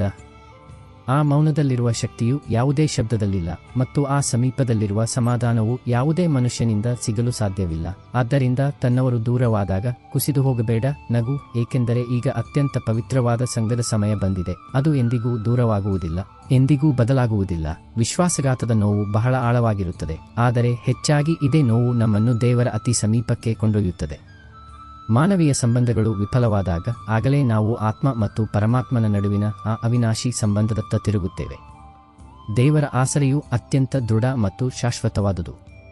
ಪರಿಸ್ಥಿತಿಗಳು ಎಷ್ಟೇ ಪ್ರತಿಕೂಲವಾಗಿದ್ದರೂ ಆತನು ನಮ್ಮನ್ನು ಎಂದಿಗೂ ಕೈಬಿಡುವುದಿಲ್ಲ. ತನ್ನವರ ಅಗಲಿಕೆಯು ನಮಗೆ ನಿಜವಾದ ಮತ್ತು ಅಚಲವಾದ ಸಂಬಂಧವು ಕೇವಲ ದೇವರೊಂದಿಗೆ ಮಾತ್ರ ಸಾಧ್ಯ ಎಂದು ಕಲಿಸುತ್ತದೆ. ದೀಪವು ಉರಿಯುವಾಗ ಅದು ತನ್ನ ಅಸ್ತಿತ್ವದ ಬಗ್ಗೆ ಚಿಂತಿಸುವುದಿಲ್ಲ, ಅದು ಕೇವಲ ಬೆಳಕನ್ನು ನೀಡುತ್ತದೆ. ಅದರ ಉದ್ದೇಶ ಕೇವಲ ಪ್ರಕಾಶವನ್ನು ನೀಡುವುದಾಗಿರುತ್ತದೆ, ಅದರ ಜ್ವಾಲೆ ಎಷ್ಟೇ ಚಿಕ್ಕದಾಗಿರಲಿ. ಹಾಗೆಯೇ ಆತ್ಮದ ಕಾರ್ಯವು ಅದೇ, ಕತ್ತಲಲ್ಲೂ ಭರವಸೆಯ ಜ್ವಾಲೆಯನ್ನು ಉರಿಸುತ್ತಿರುವುದು. ಜೀವನವು ಕಠಿಣವಾದಾಗ, ಪರಿಸ್ಥಿತಿಗಳು ನಿನ್ನ ವಿರುದ್ಧವಾದಾಗ, ತನ್ನವರ ನಿರಾಸಕ್ತಿಯು ಮನಸ್ಸನ್ನು ಸುಡತೊಡಗಿದಾಗ, ಆಗ ಈ ಜ್ವಾಲೆಯು ನಿನ್ನನ್ನು ಜೀವಂತವಾಗಿರಿಸುತ್ತದೆ. ಆದರೆ ಆ ಜ್ವಾಲೆಯು ಉರಿಯುವುದು ಒಳಗಡೆ ನಂಬಿಕೆ ಎಂಬ ಎಣ್ಣೆಯಿದ್ದಾಗ ಮಾತ್ರ. ಈ ನಂಬಿಕೆಯೇ ಆತ್ಮದ ಶಕ್ತಿ. ನಡೆಯುತ್ತಿರುವುದು ದೇವರ ಯೋಜನೆ ಎಂಬ ನಂಬಿಕೆ. ಈಗಿರುವ ಕತ್ತಲೆ ಅಂತ್ಯವಲ್ಲ ಎಂಬ ನಂಬಿಕೆ. ಮತ್ತು ಈ ನಂಬಿಕೆಯು ಕೊನೆಯವರೆಗೂ ಉಳಿದಾಗ ಆಗ ಆತ್ಮವು ಒಂದು ದೈವಿಕ ಪ್ರಕಾಶವಾಗುತ್ತದೆ. ಅದು ಕೇವಲ ತನಗೆ ಮಾತ್ರವಲ್ಲದೆ ಇತರರಿಗೂ ದಾರಿ ತೋರಿಸುತ್ತದೆ. ಆದ್ದರಿಂದ ಜೀವನದ ಯಾವುದೇ ತಿರುವಿನಲ್ಲಿ ನಿನ್ನ ನಂಬಿಕೆಯನ್ನು ಮುರಿಯಲು ಬಿಡಬೇಡ. ಅದೇ ನಿನ್ನ ಅತಿ ದೊಡ್ಡ ಬೆಳಕು, ಅತಿ ದೊಡ್ಡ ಸಂಗಾತಿ. ನಂಬಿಕೆಯು ಆ ಆಂತರಿಕ ಶಕ್ತಿಯಾಗಿದ್ದು ಅದು ಕಠಿಣ ಪರಿಸ್ಥಿತಿಗಳಲ್ಲೂ ನಮ್ಮನ್ನು ಆಶಾವಾದಿಗಳನ್ನಾಗಿರಿಸುತ್ತದೆ. ಇದು ದೇವರ ಮೇಲೆ, ಆತನ ಯೋಜನೆಯ ಮೇಲೆ ಮತ್ತು ನಮ್ಮ ಆಂತರಿಕ ಶಕ್ತಿಯ ಮೇಲೆ ಇಡುವ ಭರವಸೆ. ನಂಬಿಕೆಯ ದೀಪವು ಹೃದಯದಲ್ಲಿ ಉರಿಯುವಾಗ ಬಾಹ್ಯ ಕತ್ತಲೆಯು ನಮ್ಮನ್ನು ಭಯಭೀತರನ್ನಾಗಿಸಲು ಸಾಧ್ಯವಿಲ್ಲ. ಈ ನಂಬಿಕೆಯು ಕೇವಲ ನಮ್ಮನ್ನು ಹಿಡಿದಿಟ್ಟುಕೊಳ್ಳುವುದಲ್ಲದೆ ನಮ್ಮನ್ನು ಇತರರಿಗೂ ಪ್ರೇರಣೆಯ ಮೂಲವನ್ನಾಗಿ ಮಾಡುತ್ತದೆ. ದೀಪವು ತಾನು ಉರಿದು ಇತರರಿಗೆ ಬೆಳಕು ನೀಡುವಂತೆ ನಂಬಿಕೆಯುಳ್ಳ ಆತ್ಮವು ಇತರರಿಗೂ ಆಶೆ ಮತ್ತು ದಿಕ್ಕನ್ನು ನೀಡುತ್ತದೆ. ಕೆಲವೊಮ್ಮೆ ನಾವು ಯೋಚಿಸುತ್ತೇವೆ, ಜೀವನದಲ್ಲಿ ಬಹಳಷ್ಟು ಕಳೆದು ಹೋಯಿತು, ಕೆಲವು ಸಂಬಂಧಗಳು, ಕೆಲವು ಅವಕಾಶಗಳು, ಕೆಲವು ಕನಸುಗಳು, ಮತ್ತು ನಂತರ ಪಶ್ಚಾತ್ತಾಪದ ಒಂದು ಮೋಡವು ಮನಸ್ಸಿನಲ್ಲಿ ಸುಳಿದಾಡತೊಡಗುತ್ತದೆ. ಅದು ಬರುವ ಪ್ರತಿಯೊಂದು ಕ್ಷಣವನ್ನು ಆವರಿಸುತ್ತದೆ. ಆದರೆ ಸತ್ಯವೇನೆಂದರೆ, ಜೀವನದಲ್ಲಿ ಯಾವುದೂ ನಿಜವಾಗಿಯೂ ಕಳೆದು ಹೋಗುವುದಿಲ್ಲ. ಅದು ಕೇವಲ ರೂಪ ಬದಲಿಸಿ, ಸಮಯ ಬದಲಿಸಿ ಹಿಂತಿರುಗುತ್ತದೆ. ಅಪೂರ್ಣವಾಗಿ ಉಳಿದ ಪ್ರೀತಿ, ಎಂದಿಗೂ ಸಿಗದ ಗೌರವ, ಕೈತಪ್ಪಿ ಹೋದ ಅವಕಾಶ ಎಲ್ಲವೂ ಮತ್ತೆ ಬರುತ್ತವೆ. ಆದರೆ ಆಗ, ಯಾವಾಗ ನಾವು ಒಳಗಿನಿಂದ ಸಿದ್ಧರಾಗುತ್ತೇವೆಯೋ. ಈ ಸಿದ್ಧತೆಯು ಬಾಹ್ಯವಾದುದಲ್ಲ, ಇದು ಆತ್ಮದ ಒಂದು ಸೂಕ್ಷ್ಮ ಪ್ರಕ್ರಿಯೆ. ಬೀಜವು ಮೊಳಕೆಯಾಗಲು ಮಣ್ಣಿನೊಳಗೆ ಸಮಯ ಬೇಕಿರುವಂತೆ, ನಮ್ಮ ಇಚ್ಛೆಗಳು ಫಲವಾಗಲು ಒಳಗಿನ ಪ್ರಬುದ್ಧತೆ ಬೇಕು. ಮತ್ತು ಈ ಪ್ರಬುದ್ಧತೆ ಬಂದಾಗ ಪ್ರತಿಯೊಂದು ಕಳೆದುಹೋದ ಕ್ಷಣವೂ ಒಂದು ಹೊಸ ಅರ್ಥದೊಂದಿಗೆ ಮರಳುತ್ತದೆ. ಆ ಸಮಯದಲ್ಲಿ ಅರ್ಥವಾಗದಂತಹ ಅರ್ಥ. ಆದ್ದರಿಂದ ಧೈರ್ಯದಿಂದಿರು ಮತ್ತು ದೇವರ ಮೇಲೆ ಭರವಸೆ ಇಡು. ಯಾವುದು ನಿನ್ನದೋ ಅದು ಎಂದಿಗೂ ಕಳೆದು ಹೋಗಲು ಸಾಧ್ಯವಿಲ್ಲ. ಬ್ರಹ್ಮಾಂಡದಲ್ಲಿ ಶಕ್ತಿಯ ಸಂರಕ್ಷಣೆಯಾಗುತ್ತದೆ. ಯಾವುದೂ ನಾಶವಾಗುವುದಿಲ್ಲ, ಕೇವಲ ರೂಪ ಬದಲಿಸುತ್ತದೆ. ಅದೇ ರೀತಿ ನಮ್ಮ ಕರ್ಮಗಳು ಮತ್ತು ಇಚ್ಛೆಗಳ ಫಲಗಳು ಎಂದಿಗೂ ನಾಶವಾಗುವುದಿಲ್ಲ. ಅವು ಸರಿಯಾದ ಸಮಯದಲ್ಲಿ, ಸರಿಯಾದ ರೂಪದಲ್ಲಿ ನಮ್ಮ ಮುಂದೆ ಪ್ರಕಟವಾಗುತ್ತವೆ. ನಮ್ಮ ಆಂತರಿಕ ಸಿದ್ಧತೆ ಮತ್ತು ಅರ್ಹತೆಯೇ ಆ ಸರಿಯಾದ ಸಮಯವನ್ನು ನಿರ್ಧರಿಸುತ್ತದೆ. ಪಶ್ಚಾತ್ತಾಪ ಪಡುವ ಬದಲು ನಾವು ನಮ್ಮ ಆತ್ಮವನ್ನು ಪ್ರಬುದ್ಧಗೊಳಿಸುವುದರ ಮೇಲೆ ಗಮನ ಹರಿಸಬೇಕು. ನಾವು ಸಿದ್ಧರಾದಾಗ ಯಾವುದು ನಮ್ಮದೋ ಅದು ನಮಗೆ ಖಂಡಿತವಾಗಿಯೂ ಸಿಗುತ್ತದೆ, ಹೆಚ್ಚಾಗಿ ಮೊದಲಿನದಕ್ಕಿಂತ ಉತ್ತಮ ರೂಪದಲ್ಲಿ. ಬಹಳ ಮಾತನಾಡುವುದು ಸುಲಭ, ಆದರೆ ನಿಜವಾದ ಸಂಬಂಧವಿರುವುದು ಎಲ್ಲಿ ಮೌನವು ಸಂವಾದವಾಗುತ್ತದೆಯೋ ಅಲ್ಲಿ. ಜೀವನದ ಅತಿ ಆಳವಾದ ಮಾತುಗಳನ್ನು ಶಬ್ದಗಳಿಂದಲ್ಲ, ಮೌನದಿಂದ ಹೇಳಲಾಗುತ್ತದೆ. ಮತ್ತು ಈ ಮೌನವು ಫಲಪ್ರದವಾಗುವುದು ಎದುರಿಗಿರುವವರು ನಿನ್ನ ಮನದ ಆಳವನ್ನು ಹೇಳದೆಯೇ ಅರಿಯಬಲ್ಲವರಾದಾಗ ಮಾತ್ರ. ಅಂತಹ ಜನರು ಬಹಳ ವಿರಳ, ಆದರೆ ಜೀವನದಲ್ಲಿ ಒಬ್ಬರಾದರೂ ಸಿಕ್ಕರೆ ಅದು ಪ್ರಭುವಿನ ವಿಶೇಷ ಕೃಪೆ ಎಂದು ತಿಳಿ. ಏಕೆಂದರೆ ಆತ್ಮದ ಹೊರೆಯನ್ನು ಕೇವಲ ಯಾರು ತಾವು ಆತ್ಮದ ದಾರಿಯಲ್ಲಿದ್ದಾರೋ ಅವರೇ ಅರ್ಥಮಾಡಿಕೊಳ್ಳಬಲ್ಲರು. ಅಂತಹ ಸಂಬಂಧಗಳಲ್ಲಿ ನಿರೀಕ್ಷೆ ಇರುವುದಿಲ್ಲ, ಆರೋಪವಿರುವುದಿಲ್ಲ, ಕೇವಲ ನಾವು ಒಬ್ಬರನ್ನೊಬ್ಬರು ಆತ್ಮದಿಂದ ಬಲ್ಲೆವು ಎಂಬ ಮೌನ ಸಮ್ಮತಿ ಇರುತ್ತದೆ. ಇಂದು ನಿನ್ನ ಜೀವನದಲ್ಲಿ ಅಂತಹವರು ಯಾರೂ ಇಲ್ಲದಿದ್ದರೆ ದುಃಖಪಡಬೇಡ. ಇದು ಎಲ್ಲವನ್ನೂ ಬಲ್ಲ, ಎಲ್ಲವನ್ನೂ ಅರಿಯುವ ಆ ನಿಜವಾದ ಸಂಗಾತಿಯನ್ನು ಭೇಟಿಯಾಗುವ ಸಮಯ ಬಂದಿದೆ ಎಂಬುದರ ಸಂಕೇತ. ಅವರೇ ಪ್ರಭು. ಅವರ ಮೌನವೇ ಅತಿ ಆಳವಾದ ಸಂವಾದ. ಮತ್ತು ನೀನು ಅವರನ್ನು ಅನುಭವಿಸಲು ಪ್ರಾರಂಭಿಸಿದಾಗ ಜೀವನದ ಪ್ರತಿಯೊಂದು ಶೂನ್ಯವೂ ತುಂಬಲು ಪ್ರಾರಂಭಿಸುತ್ತದೆ. ಆಳವಾದ ಸಂಬಂಧಗಳು ಶಬ್ದಗಳ ಮೇಲೆ ಅವಲಂಬಿತವಾಗಿರುವುದಿಲ್ಲ, ಅವುಗಳಲ್ಲಿ ಭಾವನೆಗಳ ವಿನಿಮಯವು ಮಾತನಾಡದೆಯೇ ಆಗಿ ಹೋಗುತ್ತದೆ. ಈ ತಿಳುವಳಿಕೆಯು ಆತ್ಮದ ಮಟ್ಟದಲ್ಲಿರುತ್ತದೆ. ಅಂತಹ ಸಂಗಾತಿಯು ಸಿಗುವುದು ಸೌಭಾಗ್ಯದ ಮಾತು. ಆದರೆ ಅಂತಹವರು ಯಾರು ಸಿಗದಿದ್ದರೆ ದೇವರು ಸದಾ ಹಾಜರಿರುತ್ತಾನೆ. ಆತನು ನಮ್ಮ ಹೃದಯದ ಪ್ರತಿ ಬಡಿತವನ್ನು, ಪ್ರತಿ ಭಾವನೆಯನ್ನು ಅರಿಯುತ್ತಾನೆ. ಆತನೊಂದಿಗೆ ಮೌನವಾಗಿ ಕುಳಿತು ಆತನಿಗೆ ನಮ್ಮ ವ್ಯಥೆಯನ್ನು ಹೇಳುವುದು ಅತ್ಯಂತ ಆಳವಾದ ಮತ್ತು ತೃಪ್ತಿಕರವಾದ ಸಂವಾದವಾಗಿದೆ. ಆತನೇ ನಮ್ಮ ಆತ್ಮದ ನಿಜವಾದ ಸಂಗಾತಿ. ಜೀವನದ ಆರಂಭವು ಓಟದಿಂದಾಗುತ್ತದೆ. ವಿದ್ಯಾಭ್ಯಾಸ, ಉದ್ಯೋಗ, ಕುಟುಂಬ, ಸಂಬಂಧಗಳು. ಪ್ರತಿಯೊಬ್ಬರೂ ಏನನ್ನಾದರೂ ಪಡೆಯುವ ಅವಸರದಲ್ಲಿರುತ್ತಾರೆ. ಆದರೆ ವಯಸ್ಸಾದಂತೆ ಓಟವು ನಿಲ್ಲತೊಡಗುತ್ತದೆ. ದೇಹವು ದಣಿಯತೊಡಗುತ್ತದೆ, ಮನಸ್ಸು ಶಾಂತವಾಗತೊಡಗುತ್ತದೆ ಮತ್ತು ಆತ್ಮವು ಜಾಗೃತವಾಗತೊಡಗುತ್ತದೆ. ಇದೇ ಆ ಪವಿತ್ರ ಕಾಲ, ಯಾವಾಗ ನೀನು ಜೀವನದ ಬಾಹ್ಯ ಅರ್ಥಗಳಿಂದ ದೂರ ಸರಿದು ಆಂತರಿಕ ಯಾತ್ರೆಯನ್ನು ಪ್ರಾರಂಭಿಸುತ್ತೀಯೋ. ಈ ನಿಧಾನ ಗತಿಯು ಯಾವುದೇ ದೌರ್ಬಲ್ಯವಲ್ಲ, ಇದು ಒಳಗೆ ಹೋಗುವ ಸಿದ್ಧತೆ. ಈಗ ಸಂಸಾರವನ್ನು ಗೆಲ್ಲುವ ಸಮಯವಲ್ಲ, ಈಗ ತನ್ನನ್ನು ತಾನು ಅರಿಯುವ ಸಮಯ. ಮುರಿದು ಹೋದ ಸಂಬಂಧಗಳು, ಅಪೂರ್ಣವಾಗಿ ಉಳಿದ ಕನಸುಗಳು, ಅವೆಲ್ಲವೂ ಈಗ ಕೇವಲ ನೆನಪುಗಳು. ಈಗ ಅವಶ್ಯಕತೆ ಇರುವುದು ಪ್ರಭುವಿನ ಶರಣಾಗತಿಯ, ವಯಸ್ಸಿನ ಬಂಧನವಿಲ್ಲದ, ದೇಹದ ದಣಿವು ಇಲ್ಲದ ಆ ಸ್ಥಳದ. ಅಲ್ಲಿ ಕೇವಲ ಶಾಂತಿಯಿದೆ, ಕೇವಲ ಪ್ರೇಮವಿದೆ, ಕೇವಲ ಸ್ವೀಕಾರವಿದೆ. ಮತ್ತು ಇವೆಲ್ಲವೂ ಸಿಗುವುದು ನೀನು ನಿನ್ನನ್ನು ಬಿಟ್ಟು ಪ್ರಭುವನ್ನು ಹಿಡಿದುಕೊಂಡಾಗ ಮಾತ್ರ. ಇದೇ ನಿಜವಾದ ಜೀವನ ಮತ್ತು ಇದೇ ಆತ್ಮದ ಪೂರ್ಣತೆ. ಜೀವನದ ಉತ್ತರಾರ್ಧವು ಆತ್ಮಚಿಂತನೆ ಮತ್ತು ಆಧ್ಯಾತ್ಮಿಕತೆಗೆ ಸೂಕ್ತವಾಗಿರುತ್ತದೆ. ಬಾಹ್ಯ ಜಗತ್ತಿನ ಜವಾಬ್ದಾರಿಗಳು ಕಡಿಮೆಯಾದಾಗ ಒಳಮುಖವಾಗಿ ತಿರುಗಲು ಅವಕಾಶ ಸಿಗುತ್ತದೆ. ಇದು ಜೀವನದ ಅನುಭವಗಳ ಬಗ್ಗೆ ಮನನ ಮಾಡಲು, ಅವರಿಂದ ಕಲಿಯಲು ಮತ್ತು ದೇವರಿಗೆ ಹತ್ತಿರವಾಗಲು ಸಮಯ. ದೇಹದ ಗತಿ ನಿಧಾನವಾಗಬಹುದು, ಆದರೆ ಆತ್ಮದ ಹಾರಾಟವು ಎತ್ತರವಾಗಬಹುದು. ಪ್ರಭುವಿನ ಶರಣಿನಲ್ಲಿಯೇ ನಿಜವಾದ ಶಾಂತಿ ಮತ್ತು ವಿಶ್ರಾಂತಿ ಸಿಗುತ್ತದೆ. ಯಾವುದೇ ಪ್ರೀತಿಪಾತ್ರ ವ್ಯಕ್ತಿಯು ಜೀವನದಿಂದ ದೂರವಾದಾಗ, ಅದು ದೂರದಿಂದಾಗಿರಲಿ, ಮರಣದಿಂದಾಗಿರಲಿ, ಅಥವಾ ಭಾವನಾತ್ಮಕ ನಿರಾಸಕ್ತಿಯಿಂದಾಗಿರಲಿ, ಜೀವನದ ಒಂದು ಭಾಗವು ಬರಿದಾದಂತೆ ಭಾಸವಾಗುತ್ತದೆ. ಆದರೆ ಯಾವುದು ನಿಜವಾಗಿಯೂ ಜೋಡಿಸಲ್ಪಟ್ಟಿತ್ತೋ ಅದು ಎಂದಿಗೂ ಕಳೆದು ಹೋಗುವುದಿಲ್ಲ. ಅದು ನಿನ್ನೊಳಗೆ ನೆಲೆಸುತ್ತದೆ, ನೆನಪಾಗಿ, ಅನುಭವವಾಗಿ, ಭಾವವಾಗಿ. ನೀನು ಅವರ ಅನುಪಸ್ಥಿತಿಯಲ್ಲೂ ಅವರ ಉಪಸ್ಥಿತಿಯನ್ನು ಅನುಭವಿಸುತ್ತೀಯ. ಅವರ ನಗು, ಅವರ ಮಾತುಗಳು, ಅವರ ಸ್ಪರ್ಶ ಎಲ್ಲವೂ ನಿನ್ನೊಳಗೆ ಜೀವಂತವಾಗಿರುತ್ತವೆ. ಮತ್ತು ನೀನು ಒಳಗಿನ ಕಣ್ಣುಗಳಿಂದ ನೋಡಿದಾಗ ಆಗ ನಿನಗೆ ತಿಳಿಯುತ್ತದೆ, ಯಾರೂ ನಿಜವಾಗಿಯೂ ಹೋಗುವುದಿಲ್ಲ. ಅವರು ಕೇವಲ ನೀನು ಅವರನ್ನು ಗುರುತಿಸುತ್ತಿದ್ದ ರೂಪವನ್ನು ತ್ಯಜಿಸುತ್ತಾರೆ. ಆತ್ಮದ ಯಾತ್ರೆಯಲ್ಲಿ ಪ್ರತಿಯೊಂದು ಸಂಪರ್ಕವೂ ಒಂದು ಪಾಠ ಮತ್ತು ಪ್ರತಿಯೊಂದು ಅಗಲಿಕೆಯೂ ಒಂದು ಹೊಸ ಅಧ್ಯಾಯ. ಆದ್ದರಿಂದ ಯಾರನ್ನಾದರೂ ಕಳೆದುಕೊಂಡಿದ್ದರೆ ಶೋಕಿಸಬೇಡ. ಮೌನವಾಗಿ ಈಗ ನಿನ್ನೊಳಗಿರುವ ಆ ಆತ್ಮದೊಂದಿಗೆ ಮಾತನಾಡು. ಅದು ಕೇಳುತ್ತದೆ, ಅದು ನೋಡುತ್ತದೆ, ಮತ್ತು ಪ್ರಭುವಿನ ಉಪಸ್ಥಿತಿಯಲ್ಲಿ ಅದು ನಿನ್ನನ್ನು ಯಾವಾಗಲೂ ಸುತ್ತುವರೆದಿರುತ್ತದೆ. ಭೌತಿಕ ದೇಹವು ನಶ್ವರ, ಆದರೆ ಆತ್ಮವು ಅಮರ. ಪ್ರೀತಿಯ ಸಂಬಂಧವು ದೇಹವನ್ನು ಮೀರಿ ಆತ್ಮದ್ದಾಗಿರುತ್ತದೆ. ಆದ್ದರಿಂದ ಪ್ರೀತಿಪಾತ್ರರು ದೇಹವನ್ನು ತ್ಯಜಿಸಿದಾಗಲೂ ಆತ್ಮದ ಸಂಬಂಧವು ಉಳಿದಿರುತ್ತದೆ. ಅವರು ನಮ್ಮ ನೆನಪುಗಳಲ್ಲಿ, ನಮ್ಮ ಹೃದಯದಲ್ಲಿ ಮತ್ತು ನಮ್ಮ ವಿಚಾರಗಳಲ್ಲಿ ಜೀವಂತವಾಗಿರುತ್ತಾರೆ. ಅವರ ಆತ್ಮಕ್ಕೆ ಶಾಂತಿ ಸಿಗಲೆಂದು ಪ್ರಾರ್ಥಿಸುವುದು ಮತ್ತು ಅವರೊಂದಿಗೆ ಕಳೆದ ಒಳ್ಳೆಯ ಕ್ಷಣಗಳನ್ನು ನೆನಪಿಸಿಕೊಳ್ಳುವುದು ನಮಗೆ ಸಮಾಧಾನ ನೀಡುತ್ತದೆ. ಅವರ ಅಗಲಿಕೆಯು ನಮಗೆ ಜೀವನದ ನಶ್ವರತೆಯನ್ನು ಅರಿತುಕೊಳ್ಳಲು ಮತ್ತು ನಮ್ಮ ಆತ್ಮಿಕ ಸ್ವರೂಪದೊಂದಿಗೆ ಸಂಪರ್ಕ ಸಾಧಿಸಲು ಪ್ರೇರೇಪಿಸುತ್ತದೆ. ಜೀವನದ ಮಾತುಗಳು ಮುಗಿದು ಹೋದಾಗ, ಪ್ರತಿಯೊಂದು ತರ್ಕವೂ ವಿಫಲವಾದಾಗ ಮತ್ತು ಕಣ್ಣುಗಳು ಅತ್ತು ಬತ್ತಿ ಹೋದಾಗ ಆಗ ಒಳಗೆ ಒಂದು ವಿಚಿತ್ರ ಮೌನವು ಆವರಿಸುತ್ತದೆ. ಮತ್ತು ಇದೇ ಮೌನವು ಪ್ರಭುವು ಒಳಗೆ ಪ್ರವೇಶಿಸುವ ದ್ವಾರ. ಯಾರೂ ಕೇಳುವವರಿಲ್ಲದಿದ್ದಾಗ ಆಗ ಈಶ್ವರನು ತಾನೇ ನಿನ್ನೊಳಗೆ ಕುಳಿತು ನಿನ್ನ ಪ್ರತಿಯೊಂದು ಮಾತನ್ನು ಕೇಳುತ್ತಾನೆ, ನಡುವೆ ತಡೆಯದೆ, ಏನನ್ನೂ ಕೇಳದೆ, ಯಾವುದೇ ಷರತ್ತು ಹಾಕದೆ. ಅವರ ಸಂವಾದವು ಶಬ್ದಗಳಲ್ಲಿಲ್ಲ, ಅನುಭೂತಿಯಲ್ಲಿದೆ. ನೀನು ಅತ್ತರೆ ಅವರು ಮೌನವಾಗಿ ಸವರುತ್ತಾರೆ. ನೀನು ಮೌನವಾಗಿದ್ದರೆ ಅವರು ಒಳಗೆ ಮೊಳಗುತ್ತಾರೆ. ನೀನು ದನಿದಾಗ ಅವರು ತಮ್ಮ ಶಕ್ತಿಯಿಂದ ನಿನ್ನನ್ನು ಹಿಡಿದುಕೊಳ್ಳುತ್ತಾರೆ. ಇದು ಮೌನದ ಭಾಷೆ. ಅಲ್ಲಿ ಅತಿ ದೊಡ್ಡ ಪ್ರೀತಿಯು ಮಾತನಾಡಲ್ಪಡುತ್ತದೆ. ಆದ್ದರಿಂದ ಜೀವನದಲ್ಲಿ ನೀನು ಎಲ್ಲರಿಂದಲೂ ದೂರವಾದಾಗ ಭಯಪಡಬೇಡ. ಪ್ರಭುವಿನೊಂದಿಗೆ ಮಾತನಾಡುವ ಸಮಯ ಬಂದಿದೆ ಎಂದು ತಿಳಿ. ಮತ್ತು ಈ ಸಂಭಾಷಣೆಯು ಎಂದಿಗೂ ಅಪೂರ್ಣವಾಗಿ ಉಳಿಯುವುದಿಲ್ಲ. ಇದು ಆತ್ಮಕ್ಕೆ ಬೇರಾರು ನೀಡಲಾಗದ ಸಮಾಧಾನವನ್ನು ನೀಡುತ್ತದೆ. ಕೆಲವೊಮ್ಮೆ ಜೀವನವು ನಿನ್ನನ್ನು ಪದೇ ಪದೇ ಮುರಿಯುತ್ತದೆ, ತನ್ನವರಿಂದ ದೂರ ಮಾಡುತ್ತದೆ, ಕನಸುಗಳನ್ನು ಪುಡಿಗೆಯುತ್ತದೆ ಮತ್ತು ನಿನ್ನನ್ನು ಒಂಟಿಯಾಗಿ ಬಿಡುತ್ತದೆ.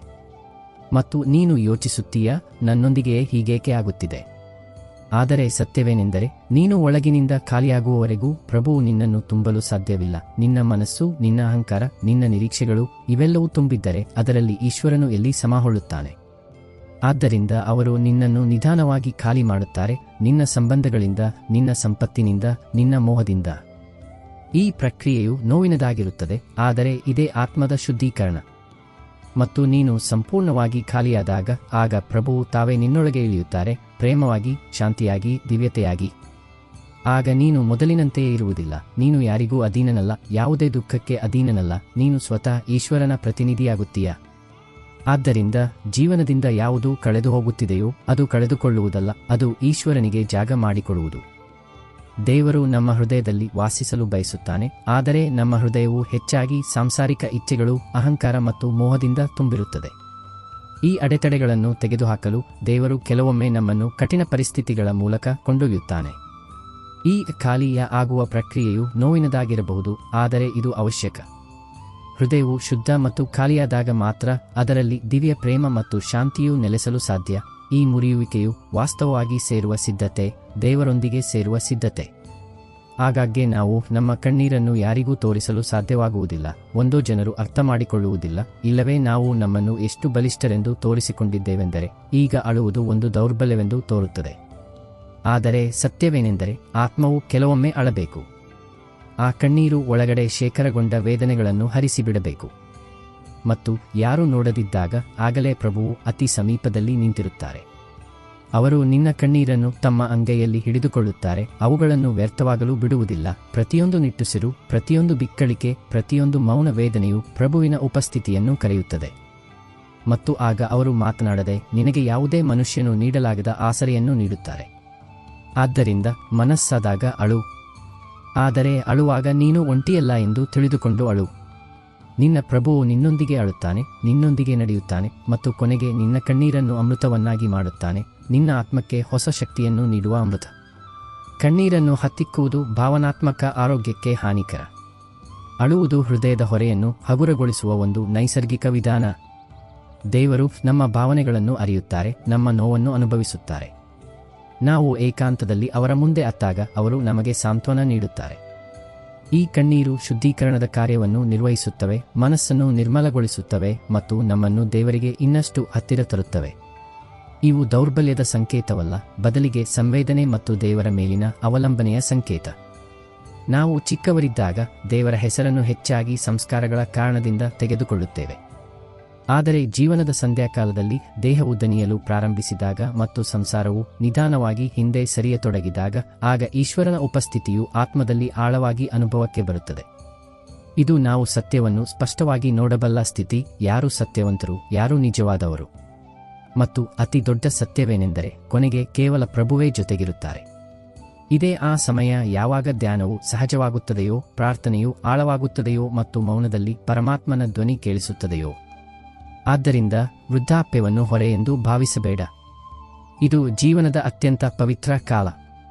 ಈಗ ನೀನು ಯಾರಿಗೂ ಏನನ್ನು ಸಾಬೀತುಪಡಿಸಬೇಕಾಗಿಲ್ಲ, ಓಟದಲ್ಲಿ ಭಾಗವಹಿಸಬೇಕಾಗಿಲ್ಲ. ಈಗ ಕೇವಲ ಪ್ರಭುವಿನತ್ತ ಮರಳಬೇಕು. ಮತ್ತು ಇದೇ ಮರಳುವಿಕೆಯು ನಿನಗೆ ಆತ್ಮದ ಪೂರ್ಣತೆಯನ್ನು ನೀಡುತ್ತದೆ.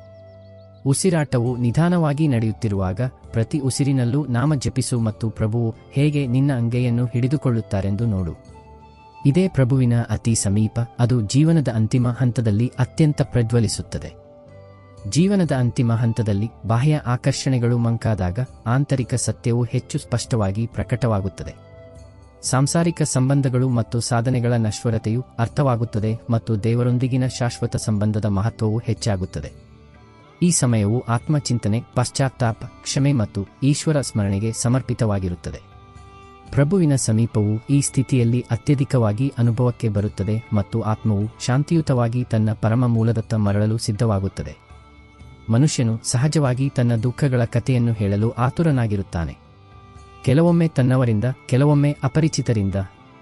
ಕೇಳುವ ಮತ್ತು ಅರ್ಥಮಾಡಿಕೊಳ್ಳುವ ಯಾರಾದರೂ ಸಿಕ್ಕರೆ ಸಾಕು. ಆದರೆ ಒಂದು ದಿನ ಎಂತಹದು ಬರುತ್ತದೆ ಎಂದರೆ ಒಳಗೆ ಬಹಳಷ್ಟು ಇದ್ದರೂ ನೀನು ಶಾಂತನಾಗುತ್ತೀಯ. ನಿನ್ನ ಮನಸ್ಸು ಯಾರ ಮೇಲೂ ದೂರುವುದರ ಬದಲು ಮೌನವನ್ನು ಸಾಧಿಸುತ್ತದೆ. ಆಗ ಆ ಮೌನವು ಈಶ್ವರನೊಂದಿಗಿನ ಆಳವಾದ ಸಂಬಂಧದ ಸಂಕೇತವಾಗಿರುತ್ತದೆ.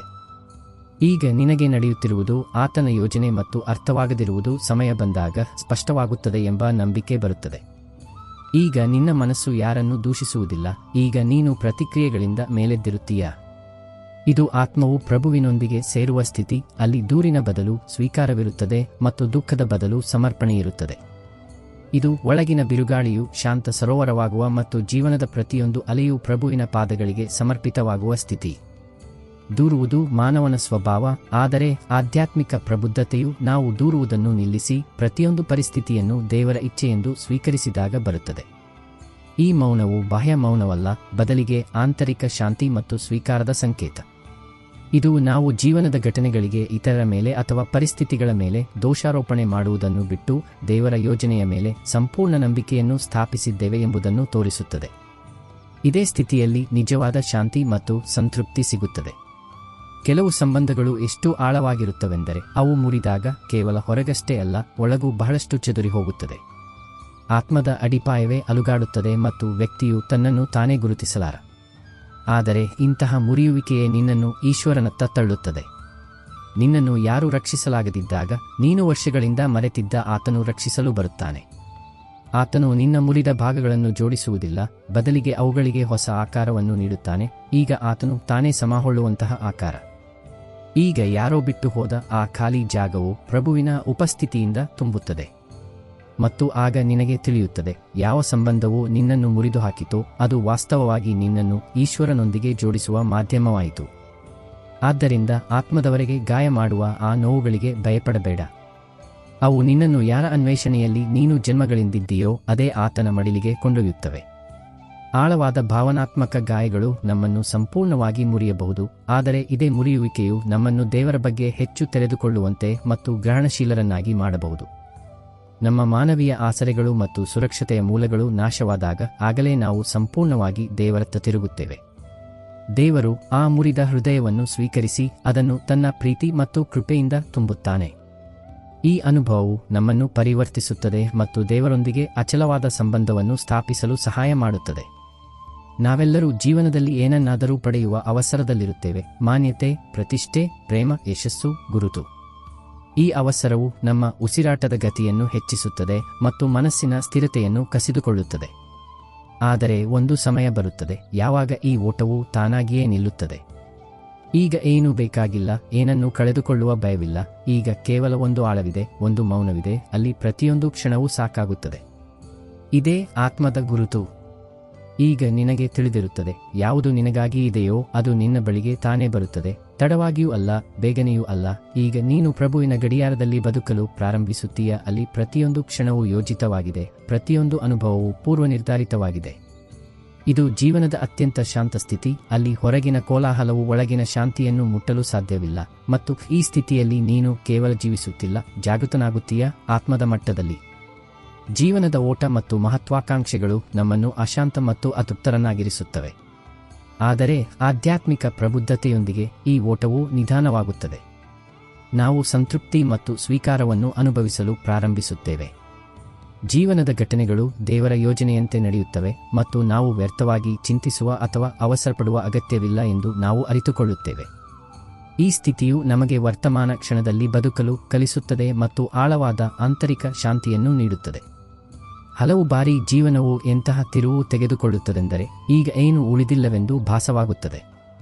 ಸಂಬಂಧಗಳು ಮುರಿಯುತ್ತವೆ, ಆರೋಗ್ಯ ಕೆಡುತ್ತದೆ, ಆಸರೆಗಳು ಕಳೆದು ಹೋಗುತ್ತವೆ ಮತ್ತು ಜೀವನದಲ್ಲಿ ಈಗ ಏನೂ ಉಳಿದಿಲ್ಲವೆಂದು ತೋರುತ್ತದೆ. ಆದರೆ ಇದೇ ಆ ಸ್ಥಳ ಅಲ್ಲಿ ಪ್ರಭುವು ಪ್ರವೇಶಿಸುತ್ತಾರೆ. ನೀನು ನಿನ್ನನ್ನು ಮುಗಿದು ಹೋದೆ ಎಂದು ಭಾವಿಸಿದಾಗ ಆಗ ಅವರು ನಿನ್ನನ್ನು ಹೊಸ ರೂಪದಲ್ಲಿ ರೂಪಿಸಲು ಪ್ರಾರಂಭಿಸುತ್ತಾರೆ. ನೀನು ನಿನ್ನದೇ ಬೂದಿಯಿಂದ ಫೀನಿಕ್ಸ್ ಹಕ್ಕಿಯಂತೆ ಹೊಸ ಚೇತನದಲ್ಲಿ ಮೇಲೆದ್ದು ಬರುತ್ತೀಯಾ? ಈಗ ನೀನು ಮೊದಲು ಇದ್ದಂತೆಯೇ ಇರುವುದಿಲ್ಲ. ಈಗ ನೀನು ಅನುಭವದಿಂದ ಪ್ರಬುದ್ಧನಾಗಿ, ನೋವಿನಿಂದ ಪವಿತ್ರನಾಗಿ ಮತ್ತು ಸಮರ್ಪಣೆಯಿಂದ ಸಜ್ಜಾಗಿರುತ್ತೀಯಾ? ಇದೇ ಪ್ರಭುವಿನ ಲೀಲೆ. ಅವರು ನಿನ್ನನ್ನು ಮುರಿಯುವುದು ಕೇವಲ ತಮ್ಮ ಯೋಗ್ಯನನ್ನಾಗಿ ಮಾಡಲು. ಆದ್ದರಿಂದ ಜೀವನವು ಸಂಪೂರ್ಣವಾಗಿ ಕತ್ತಲೆಯಿಂದ ತುಂಬಿದಾಗ ಬೆಳಕಿಗಾಗಿ ಕಾಯಬೇಡ. ನೀನೇ ದೀಪವಾಗು ಮತ್ತು ಈಗ ಪ್ರಭುವಿನ ಕತೆ ಪ್ರಾರಂಭವಾಗುತ್ತಿದೆ ಎಂದು ತಿಳಿ. ಸಂಪೂರ್ಣ ವಿನಾಶದ ಕ್ಷಣಗಳು ಹೆಚ್ಚಾಗಿ ಸಂಪೂರ್ಣ ಪುನರ್ನಿರ್ಮಾಣದ ಕ್ಷಣಗಳಾಗಿರುತ್ತವೆ. ನಮ್ಮ ಹಳೆಯ ಸ್ವ ನಾಶವಾದಾಗ ಆಗಲೇ ಹೊಸ, ಹೆಚ್ಚು ವಿಕಸಿತ ಸ್ವದ ಉದಯವಾಗುತ್ತದೆ. ದೇವರು ನಮ್ಮನ್ನು ಮುರಿಯುವುದು ನಮ್ಮೊಳಗಿನ ಅಹಂಕಾರ ಮತ್ತು ಅಶುದ್ಧಿಗಳು ಹೊರಹೋಗಿ ನಾವು ಅವರ ಪ್ರೀತಿ ಮತ್ತು ಕೃಪೆಯನ್ನು ಗ್ರಹಿಸಲು ಯೋಗ್ಯರಾಗಬೇಕೆಂದು. ಈ ಪ್ರಕ್ರಿಯೆಯು ಅತ್ಯಂತ ಕಷ್ಟಕರವಾಗಿರಬಹುದು, ಆದರೆ ಅದರ ಪರಿಣಾಮವು ಆತ್ಮದ ಉನ್ನತಿ ಮತ್ತು ದೇವರೊಂದಿಗೆ ಮಿಲನವಾಗಿರುತ್ತದೆ. ಬಹಳಷ್ಟು ಜನರು ಹೇಳುತ್ತಾರೆ, ಅಳಬೇಡ, ಬಲಿಷ್ಠನಾಗು. ಆದರೆ ಆತ್ಮದ ಅತಿ ದೊಡ್ಡ ಶಕ್ತಿಯು ಅದರ ಸಂವೇದನೆ. ಯಾರು ಅಳಬಲ್ಲರೋ ಅವರು ಅನುಭವಿಸಬಲ್ಲರು, ಮತ್ತು ಯಾರು ಅನುಭವಿಸಬಲ್ಲರೋ ಅವರೇ ಪ್ರಭುವಿನೊಂದಿಗೆ ಸಂಪರ್ಕ ಸಾಧಿಸಬಲ್ಲರು. ಪ್ರಭುವು ನಿನ್ನ ಕಣ್ಣೀರನ್ನು ಸಂಖ್ಯೆಗಳಲ್ಲಿ ಎಣಿಸುವುದಿಲ್ಲ. ಅವರು ಪ್ರತಿಯೊಂದು ಕಣ್ಣೀರನ್ನು ಒಂದು ಸಂದೇಶವನ್ನಾಗಿಸಿ ನಿನ್ನೊಳಗೆ ಕಳುಹಿಸುತ್ತಾರೆ. ತನ್ನವರ ನಿರಾಸಕ್ತಿಯಿಂದ ಬಂದ ಒಂದು ಕಣ್ಣೀರು ನಿನಗೆ ಒಳಗಿನ ಶಕ್ತಿಯನ್ನು ತೋರಿಸಬಹುದು. ಒಂದು ಕನಸು ಮುರಿದು ಹೋದ ಕಾರಣದಿಂದ ಹರಿದ ಒಂದು ಕಣ್ಣೀರು ನಿನ್ನನ್ನು ಹೊಸ ದಾರಿಗೆ ಕೊಂಡೊಯ್ಯಬಹುದು. ಮತ್ತು ಮೌನ ಪ್ರಾರ್ಥನೆಯಲ್ಲಿ ಬಂದ ಒಂದು ಕಣ್ಣೀರು ನಿನ್ನ ಮತ್ತು ಪ್ರಭುವಿನ ನಡುವಿನ ಎಲ್ಲ ಅಂತರವನ್ನು ಅಳಿಸಬಹುದು. ಆದ್ದರಿಂದ ಅಳು, ಆದರೆ ಈ ಕಣ್ಣೀರು ವ್ಯರ್ಥವಾಗುತ್ತಿಲ್ಲ ಎಂದು ತಿಳಿದು ಅಳು. ಅವು ನಿನ್ನನ್ನು ಪ್ರಭುವಿನತ್ತ ಹತ್ತಿರ ತರುತ್ತಿವೆ, ನಿನ್ನ ಆತ್ಮವನ್ನು ಇನ್ನಷ್ಟು ಪಾರದರ್ಶಕಗೊಳಿಸುತ್ತಿವೆ.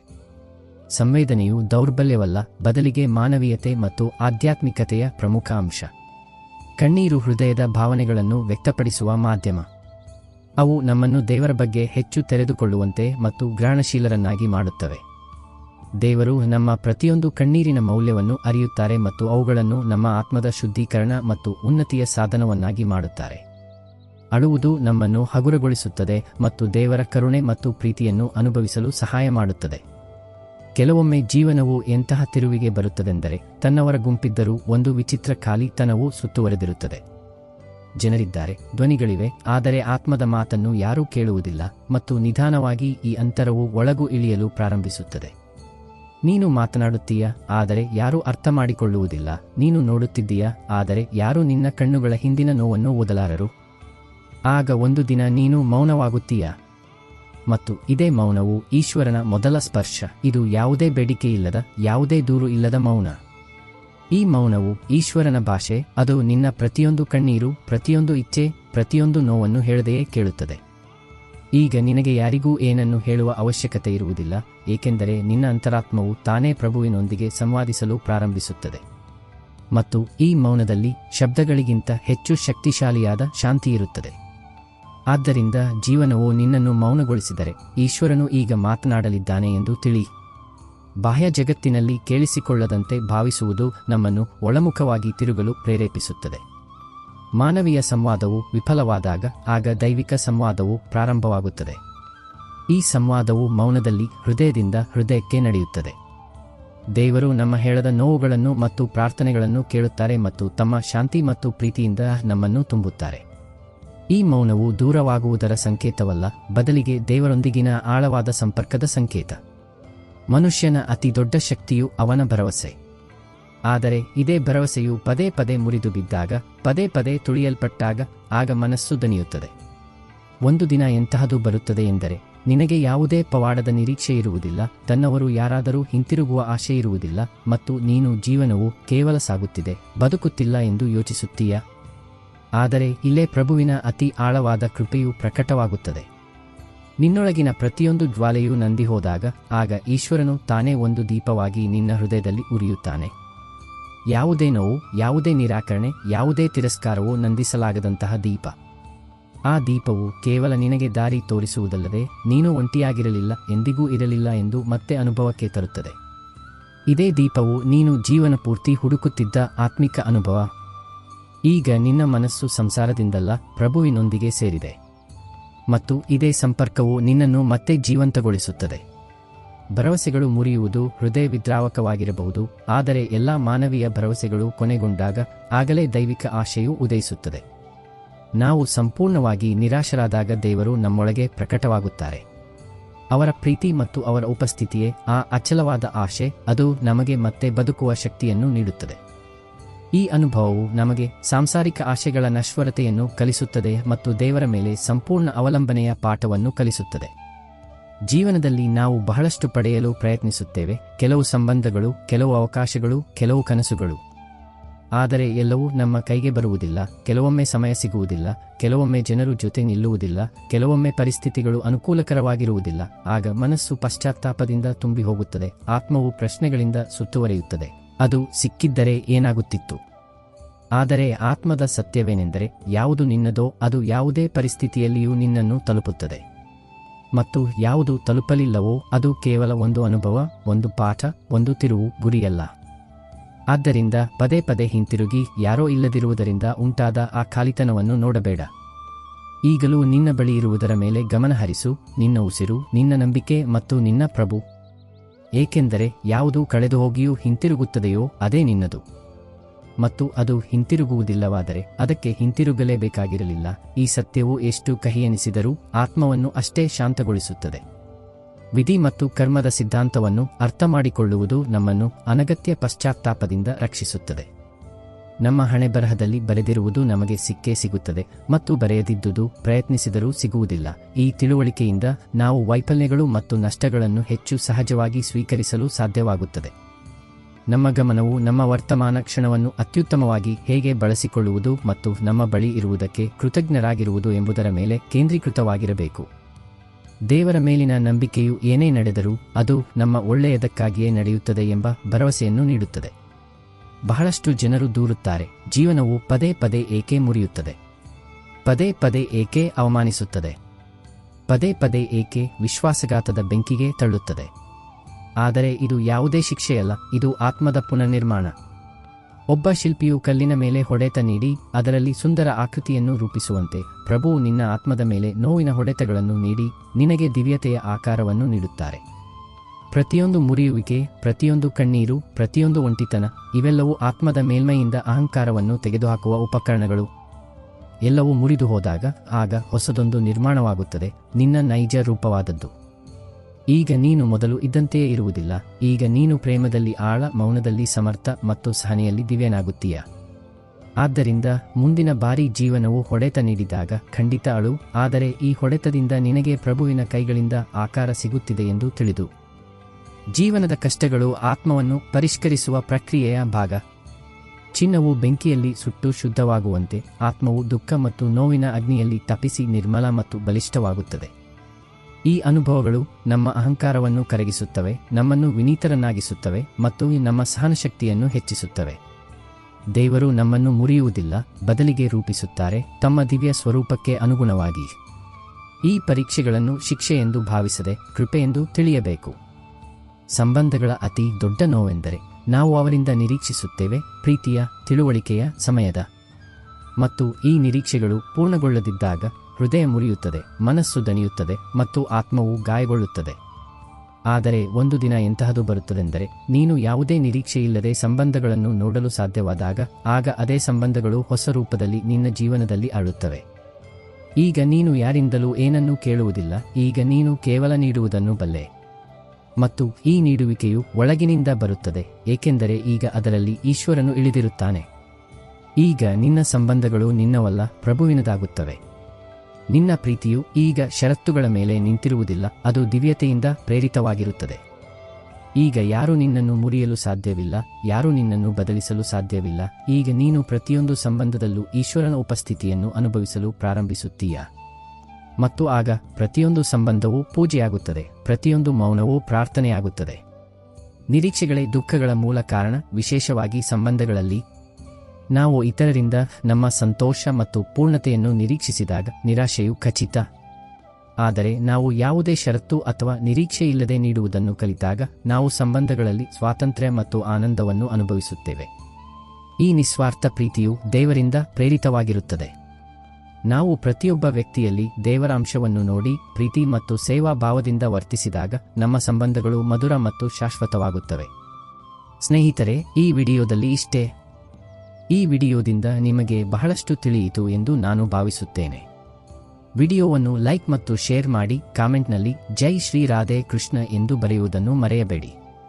ಮತ್ತು ಇಂತಹ ಜ್ಞಾನವರ್ಧಕ ಮತ್ತು ಸ್ಫೂರ್ತಿದಾಯಕ ವಿಡಿಯೋಗಳನ್ನು ಪಡೆಯಲು ನಮ್ಮ ಯೂಟ್ಯೂಬ್ ಚಾನೆಲ್ಗೆ ಸಬ್ಸ್ಕ್ರೈಬ್ ಆಗಿ, ಗಂಟೆ ಬಟನ್ ಅನ್ನು ಖಂಡಿತ ಒತ್ತಿ. ಶ್ರೀ ಕೃಷ್ಣ ದೇವರು ನಿಮ್ಮನ್ನು ಯಾವಾಗಲೂ ಸಂತೋಷವಾಗಿಡಲಿ. ನಿಮ್ಮ ಬಗ್ಗೆ ಕಾಳಜಿ ವಹಿಸಿ. ಜೈ ಶ್ರೀ ರಾಧೆ ಕೃಷ್ಣ.